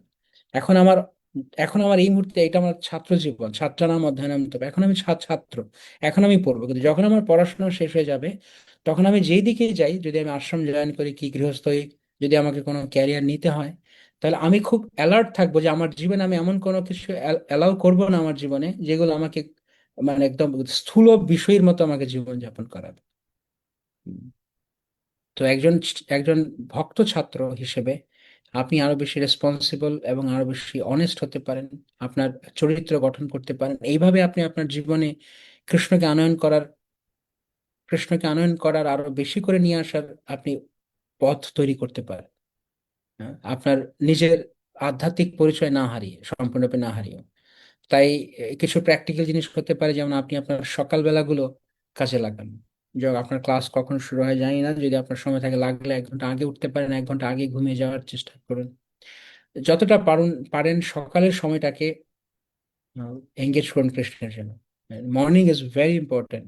আমরা যখন একটা খুব শক্তিশালী স্টার্ট দিই কৃষ্ণকে নিয়ে, বাকি সারাদিনের জন্য সেটা আমাদের খুব উপকারী হয়। আবার এরকম মানসিকতা যেন না হয়ে যায় যে সকালবেলা ভগবানকে ঘর থেকে অর্চন করে বেরিয়েছি, বাস এখন আমি সারাদিন যা খুশি তা করতে পারি না। সকালবেলা এই জন্য কৃষ্ণের স্মরণ নিয়েছে, কৃষ্ণ বাকি দিনটা তোমার হাতে প্রভু, তুমি দয়া করে আমাকে দেখ। যদি আপনি ব্যস্তও হন তবুও চেষ্টা করুন কিছু জব করতে, বেশি মালা না হলে অল্প কিছু মালা হলেও কিছু প্রার্থনা অর্পণ করুন, একটা দুটো শ্লোক পড়ুন, 5-10 মিনিট হলেও কিছু পড়ুন, এবং ভগবানকে স্মরণ করে আন্তরিকভাবে প্রার্থনা করে বেরিয়ে যান। তো এমনকি সকালের মোটামুটি হাফ 1 আওয়ারের মতো যদি, বা 45 মিনিটসের মতো যদি আপনি সময় পান খুব স্ট্রংলি কৃষ্ণ ভাবনাময় থাকার জন্য, এরকম মানে ডিস্ট্রাক্টেড 3-4 ঘন্টা দেওয়ার চাইতে ফোকাস 30 মিনিট অনেক বেশি গুরুত্বপূর্ণ। এবং আরেকটা হচ্ছে সময়ের কথা যেটা বলছেন, ফ্রি টাইম কখন আসবে তার জন্য অপেক্ষা নাই। আমাদের জীবনের একটা এই কথাটা সবার জন্যই, তা মানে সবার জন্যই প্রযোজ্য। আমাদের আমাদের অনেকেরই ধারণা, সিংহভাগ ব্যক্তিদের এই ধারণা, একটা সময় আমি আমার জীবনে সিরিয়াস ভক্তি করব, এখন আমি আমার জীবনটা একটু সাজাই গোছাই একটু গুছিয়ে উঠি। আমি আপনাকে লিখে দিতে পারি, গুরু কৃষ্ণের চরণ স্মরণ করে এটা কোনোদিন হবে না।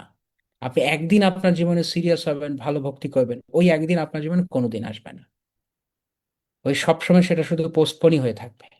তাই আজকে এখনই শুরু করতে হবে, যতটুকুই পারা যায় ততটুকুই করতে হবে। কিছু দিয়ে শুরু করুন, অল্প কিছু দিয়ে অভ্যাস করুন। হ্যাঁ, ভবিষ্যতে আরো বাড়তে থাকবে, ভবিষ্যতে চাপ বাড়বে, সবকিছুই বাড়বে। ক্যারিয়ার যদি গৃহস্থ জীবনে যান তাহলে ওইদিকে আরো দায়িত্ব বাড়বে, আস্তে আস্তে প্রৌঢ়ত্ব, তারপরে বার্ধক্য, কখন সময় হবে।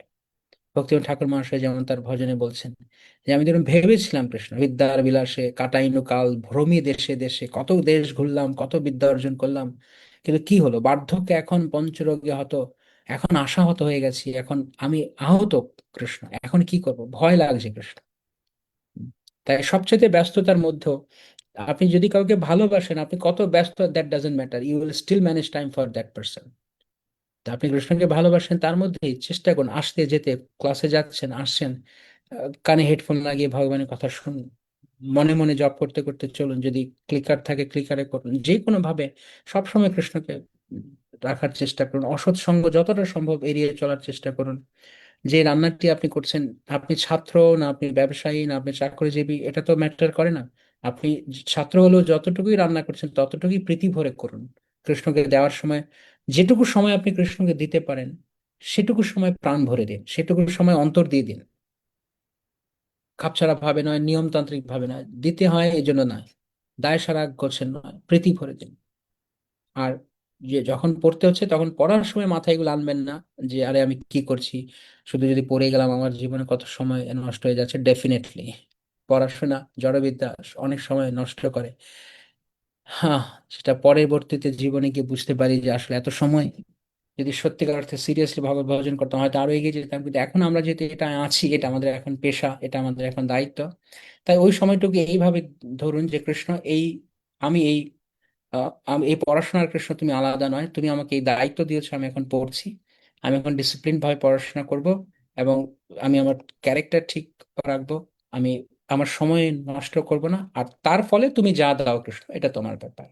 ওই ছাত্র জীবনে এটা একটা অনেক বড় জিনিস। ভক্ত ছাত্রদের মধ্যে আমি এই জিনিসটা দেখি, তারা শ্যাম রাখি কি কুল রাখি, ভালো রেজাল্ট করবে, টপার হবে, অনেক সময় অনেক ভক্তরা বলে আমাকে দেখাতে হবে যে ভক্ত হলেও ভালো রেজাল্ট করা যায়। খুব ভালো কথা, কিন্তু ভালো রেজাল্ট যে আপনি দেখাতে চান, আপনি কি রেজাল্টের নিয়ন্ত্রক না কৃষ্ণ? তাই ভালো রেজাল্ট করার আশায় দিন রাত আপনি পড়ছেন কৃষ্ণকে বাদ দিয়ে, দেখা গেল ভালো রেজাল্টও করলেন না, আর মাঝখান দিয়ে আপনার কৃষ্ণ গেল, দুটোই গেল। তাই আপনি আপনার যতটুকু সময় পারেন ডোন্ট ওয়াস্ট টাইম। দেখুন, কৃষ্ণ সবাইকে সাহায্য করছেন, সব জীবাত্মাই কৃষ্ণ থেকে সাহায্য পাচ্ছে, আর যে কৃষ্ণের ভজন করছে তাকে কৃষ্ণ সাহায্য করবে না, করবে। তো যতটুকু সময় একেবারে দিন রাত উঠে পড়ে লাগতে হবে, অনেক পড়াশোনা করতে হবে, অনেক কিছু করতে হবে, আমি ব্যক্তিগতভাবে এই নীতিতে বিশ্বাসী নেই।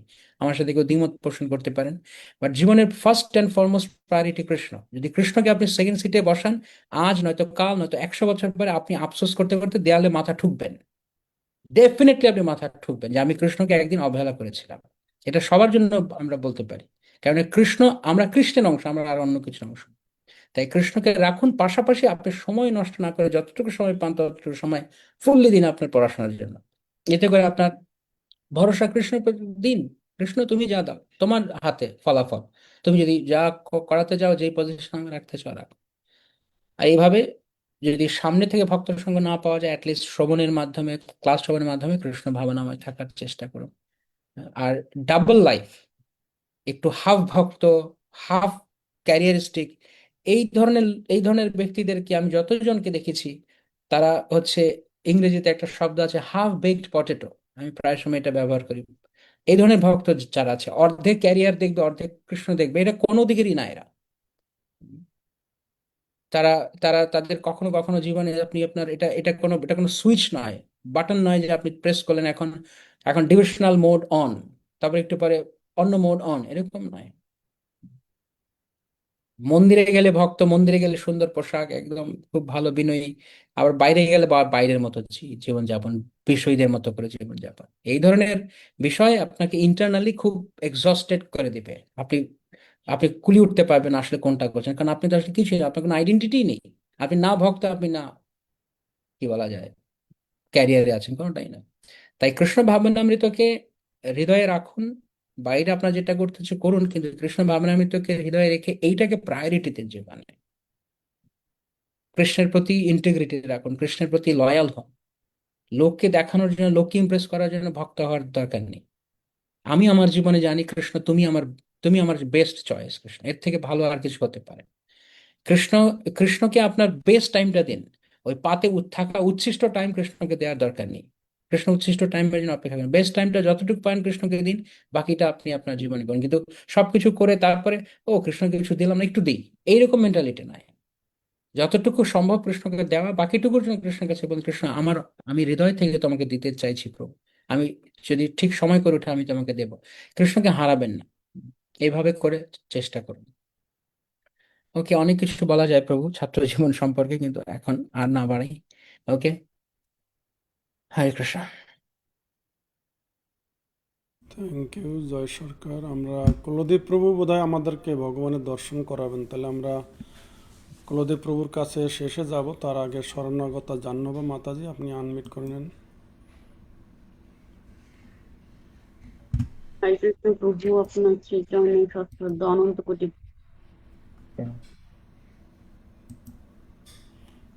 মাতাজি আবার মিউট হয়েছেন। হরে কৃষ্ণ প্রভু, আপনার শ্রীচরণের সশ্রদ্ধ অনন্ত কোটি প্রণাম, কৃপা করে গ্রহণ করুন। প্রণাম, প্রণাম, হরে কৃষ্ণ। প্রভু, আপনার ক্লাসের মধ্যে আমার সব থেকে বেশি ভালো লাগছিল যে দুর্যোধন এবং অর্জুনের যে কথাটা বলছিলেন, যে দুর্যোধন তার পরিকল্পনায় কৃষ্ণকে ব্যবহার করতে চাইছে, আর অর্জুন চাইছে হচ্ছে যে কৃষ্ণের পরিকল্পনা অনুযায়ী কাজ করতে, মানে কৃষ্ণকে চাইছে সরাসরি। মানে যে জিনিসটা করি মোটামুটি, যে আমি এরকম চাইতেছি কৃষ্ণ আমার প্ল্যানে যদি সাহায্য করতো আমি এটা পেয়ে যেতাম। তো এটা আসলে আশ্বরিক মনোভাব, এই জিনিসটা আমি নিজের জীবনে উপলব্ধি করছি। তো আমার প্রশ্ন হচ্ছে এটা, যে আমি কিভাবে ঐকান্তিক ভাবে শরণাগত হতে পারবো কৃষ্ণের চরণে, মানে আমি আমার আমিত্বকে কিভাবে কৃষ্ণের কাছে সমর্পণ করতে পারবো। হরে কৃষ্ণ।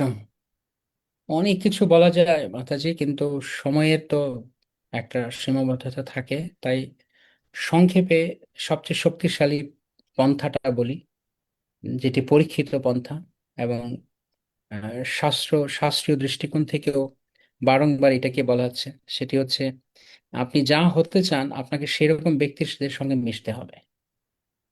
যদি আপনি অন্তর থেকে শরণাগত হতে চান কৃষ্ণের, তাহলে খুঁজে বের করুন যারা যারা শরণাগত ভক্ত আপনার আশপাশে, দেখুন কারা কারা আছে। হ্যাঁ, তাদের যদি কাউকে না পান, তাহলে আপনার গুরুদেব শিল প্রভুপাদ, তারা নিঃসন্দেহে শরণাগত ভক্ত পূর্ণরূপে। তাদের কাছে প্রার্থনা করুন, তাদের বাণী পালন করার মাধ্যমে তাদের অ্যাসোসিয়েশন করুন। 10 বছর শ্রীমদ্ ভাগবতম পড়ে আপনি যা শিখবেন, আপনার জীবনে আপনি যা গ্রহণ করতে পারবেন, 10 মিনিট কোনো মহাভাগবতের অ্যাসোসিয়েশন আপনি তা পাবেন। এটা হচ্ছে মহাভাগবতের অ্যাসোসিয়েশনের পাওয়ার, ব্যক্তি ভাগবতের। তাই এরকম কোন ব্যক্তির কাছে দেখুন, কোন শরণাগত ভক্তের জীবনকে খেয়াল করুন, লক্ষ্য করুন, তখন আপনি ইন্সপায়ার্ড হবেন তাদের কাছ থেকে যে কিরকম হতে হয় আমাদের। আর সেটি নিজের অধিকার, নিজের স্তর বুঝে অল্প অল্প করে জীবনে প্র্যাকটিস করতে শুরু করুন।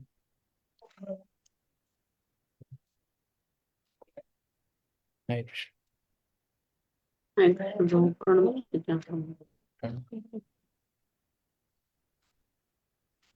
ওকে,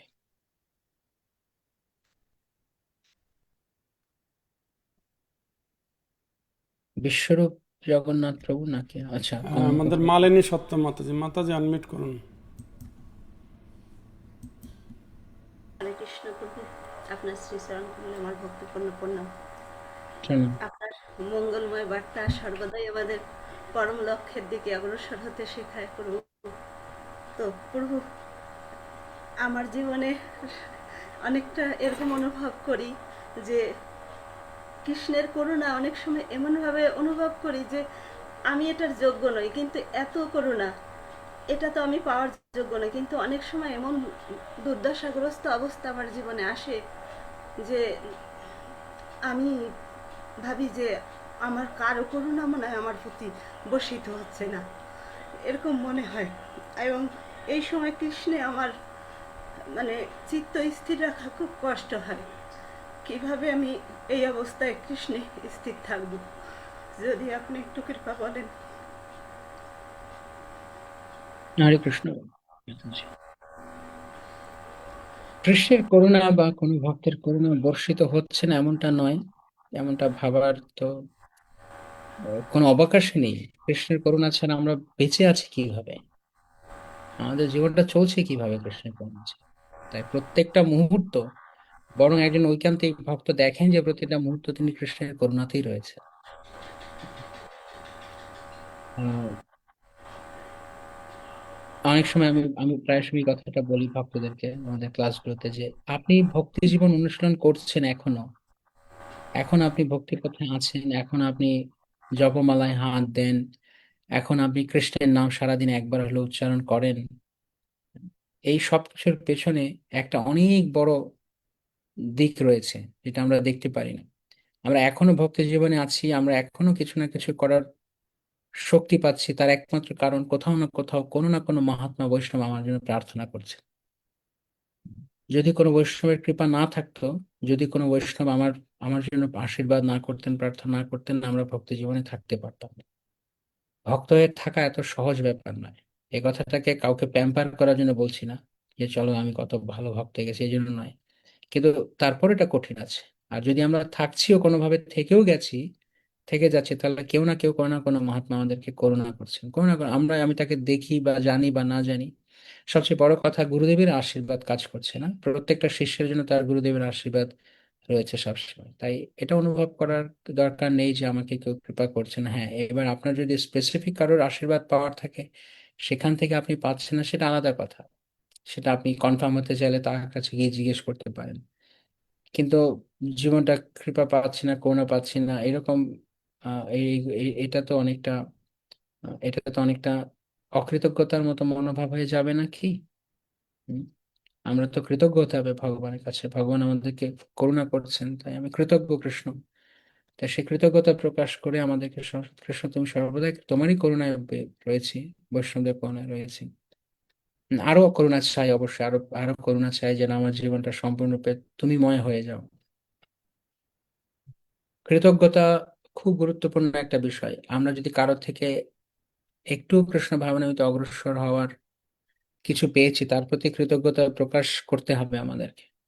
সেই কৃতজ্ঞতা ভগবান আরো নেক্সট ইনস্টলমেন্ট, কৃতজ্ঞ মানে আমার প্রতি করুণা নেক্সট ইনস্টলমেন্ট তখন আসবে যখন আমি ফার্স্ট ইনস্টলমেন্টকে অ্যাপ্রিসিয়েট করেছি। প্রথমবার যা পেয়েছি সেটা যদি আমি কৃতজ্ঞতা স্বীকার না করি, তাহলে আমি পরবর্তীটা কিভাবে পাবো? তাই এটা খুব জরুরি। গুরু পরম্পরা আমাদেরকে আশীর্বাদ করছেন, গুরুদেব আশীর্বাদ করছেন, শিল প্রভুপাদ আশীর্বাদ করছেন। তবে আমরা আত্মতৃপ্তিতে আত্মতুষ্টিতে ভুগতে চাই না যে আমি কৃপা পেয়ে গেছি, হয়ে গেছে আমার। কিন্তু তাদের করুণা হচ্ছে, প্রতি মুহূর্তে নিঃশ্বাস নিচ্ছে কৃষ্ণের করুণায়, প্রসাদ পাচ্ছে, প্রসাদটা হজম হচ্ছে কৃষ্ণের করুণায়, সবকিছু তো কৃষ্ণের করুণায়, বেঁচে রয়েছি এখনো পর্যন্ত কৃষ্ণের করুণায়। অত দুদিন আগে ভাবছিলাম এই কথাটা। আহ, একটা ব্যক্তি যখন মরে যায়, তার দেহ থেকে যখন আত্মা বেরিয়ে যান, কি অদ্ভুত, কি অদ্ভুত রকমের কি অদ্ভুত রকমের অজ্ঞানতা আমাদের, যে প্রত্যেকটা মুহূর্তে লোক দেখতে পাচ্ছে যে এই ব্যক্তিটা বেঁচে রয়েছে বা আমি বেঁচে রয়েছি, আমি সচল, কারণ আমার ভেতরে একজন কেউ আছেন। মৃত্যু মানে আমার ভেতর থেকে কেউ একজন বেরিয়ে গেছেন। কিন্তু যেই ব্যক্তিটি ভেতর থেকে বেরিয়ে গেলেন, জাস্ট উনি বেরিয়ে যাওয়ার কারণে আমার সমস্ত কিছু, আমার সমস্ত ক্ষমতা প্রতিপত্তি, আমার আমার বলে যা কিছু ছিল, সবকিছু সবকিছু আমার কাছে অন্তত অর্থহীন হয়ে গেল। কার কোনো অর্থ থাকলো না, কারণ কাল থেকে আমার ঘর বাড়ি, আমার আমার বলতে আমি যা কিছুকে মনে করি, এই সবগুলো এরকমই থাকবে। কিন্তু আমি আমার মুখটা দিয়ে এই কথাটা বলতে পারবো না যে এই জিনিসটা আমার, এখন যেটা বলছি এটা আমার, এই কথাটা আমি বলতে পারবো না। তার মানে আমরা কতটা পূর্ণরূপে ভগবানের উপরে কেবল নির্ভরশীল। ওনার করুণা ছাড়া আমাদের চলার কিছু নেই। তাই সময় থাকতে সেই সবচাইতে মূল্যবান ব্যক্তি, প্রত্যেকটা নিঃশ্বাস দিয়েছেন কৃষ্ণ, তাই প্রত্যেকটি নিঃশ্বাস ডিজার্ভ করেন কৃষ্ণ, আর কেউ না, আর কেউ না। এবার আপনার পছন্দ হোক এই কথা কি না হোক, কিন্তু এটি বাস্তব কথা। নিঃশ্বাস আর কেউ দেয় না। এমনকি আমার বাবা মাও আমাকে নিঃশ্বাস দেয়নি, কারো বাবা মাই তাকে নিঃশ্বাস দেয় না, নিঃশ্বাস কেবল কৃষ্ণ দেন। প্রতিটা সেকেন্ডে নিঃশ্বাস কৃষ্ণ দিচ্ছেন, তাই প্রত্যেকটা নিঃশ্বাস ডিজার্ভ করেন কৃষ্ণ। কিন্তু কৃষ্ণ যদি সেরকম ডিমান্ড করতেন, উনি ডিজার্ভ করেন কিন্তু উনি ডিমান্ড করেন না। কৃষ্ণ ডিমান্ড করতেন প্রত্যেকটা নিঃশ্বাস আমাকে দাও, যদি না দাও তাহলে আমি পানিশ করবো, তাহলে আমাদের কি হাল হতো একবার ভেবে দেখুন। কৃষ্ণ বড় দয়াময়, কৃষ্ণ বড় দয়াময়, পতিত পাবন। কৃষ্ণ আমাদেরকে শুধু শুধু আমরা কিছু না করলেও কৃষ্ণ রাখছেন। তাহলে উনি উনি করুণা সিন্ধু নন তো কে করুণা সিন্ধু? তাই কৃষ্ণের করুণা উপলব্ধি হচ্ছে না, প্রত্যেক মুহূর্তে কৃষ্ণ করুণা করছে। তাই একটা ভক্তের ভক্তি জীবনের সাফল্য বা ভক্তি জীবনের অগ্রগতি নির্ভর করে না সে সে কতগুলো বই ডিস্ট্রিবিউট করেছে, সে কত ভালো মৃদঙ্গ বাজাতে পারে, সে কতগুলো সেন্টারে গান গেয়েছে, সে কত ভালো লেকচার দিতে পারে, সে কত শাস্ত্রের ডিপ ফিলসফি জানে, সে কতগুলো আহ, জায়গার ইনচার্জ হয়েছে। একটা ভক্তের ভক্তি জীবনে প্রগতি নির্ভর করে সে কতগুলো নিঃশ্বাস কৃষ্ণকে দিয়েছে, কতটা নিঃশ্বাস জুড়ে তার জীবনে কৃষ্ণ। এটি তার এটি তার মাপদণ্ড, অন্য কোনো কিছু নয়। অ্যাটলিস্ট কৃষ্ণের কাছে এটা মাপদণ্ড। আমাদের কাছে অন্যান্য কিছু হতে পারে, আমাদের স্কোরে নাম লিখতে হয় বিভিন্ন, কে কি করেছে, কিন্তু কৃষ্ণের কাছে না। কৃষ্ণের কাছে তোমাকে কতটা দিয়েছে, আমি তোমার জিনিস চাই না, আমি তোমাকে চাই। আর আমরা জিনিসটাকে মনে করি আমাকে দেওয়ার বিকল্প। আমার বিকল্প আমার জিনিস হতে পারে না কখন। আমার বিকল্প মানে আমার কোনো বিকল্প নেই, আমার জীবনটা কৃষ্ণকে দিতে হবে। Okay? হরে কৃষ্ণ। তো কৃষ্ণ আমাদেরকে দেখছেন। হরে কৃষ্ণ। ও মাতাজি, মালিনী সত্তা মাতাজি, আমাদের এই যে যে তত্ত্ব আমরা আলোচনা করছি, তার এপিটম একজন, উনি একজন মানে কৃষ্ণের পরীক্ষায় হরি বল। অনেকবার তার লাইফ এসছে, ওনার পার্সোনাল লাইফে একজন, আমরা ধরে নিই উনি আমাদের জন্য অনেক শিক্ষণীয় সবার জন্য। মাতাজি আপনাকে ধন্যবাদ আপনার উপস্থিতির জন্য এখানে, অসুস্থ শরীরেও। আপনি কৃষ্ণের অনেক প্রিয় বলেই হয়তো আপনাকে দিয়ে কৃষ্ণ এই কথাগুলো বলালেন আমার জন্য, আমি যাতে আমার জীবনে অ্যাপ্লাই করতে পারি। মাতাজি আশীর্বাদ করবেন। হরে কৃষ্ণ। তো আমরা একটু ব্যতিক্রম করব, কয়েকটা প্রশ্ন আছে দেখা যাচ্ছে, কিন্তু আমরা প্রভুজি আপনি আমাদের চ্যানেলে 2বার আসলেন, আমরা আপনাকে না পারছি কিছু খাওয়াতে, না পারছি একটু জল দিতে, তো আমরা আমাদের ঘর থেকে আমাদের বিগ্রহ দর্শন করাবো আপনাকে, আপনি তারপর সবচেয়ে বড় জলটাই আমাকে দিয়ে দিয়েছেন, সেটা কৃষ্ণ কথার জল। হরে কৃষ্ণ।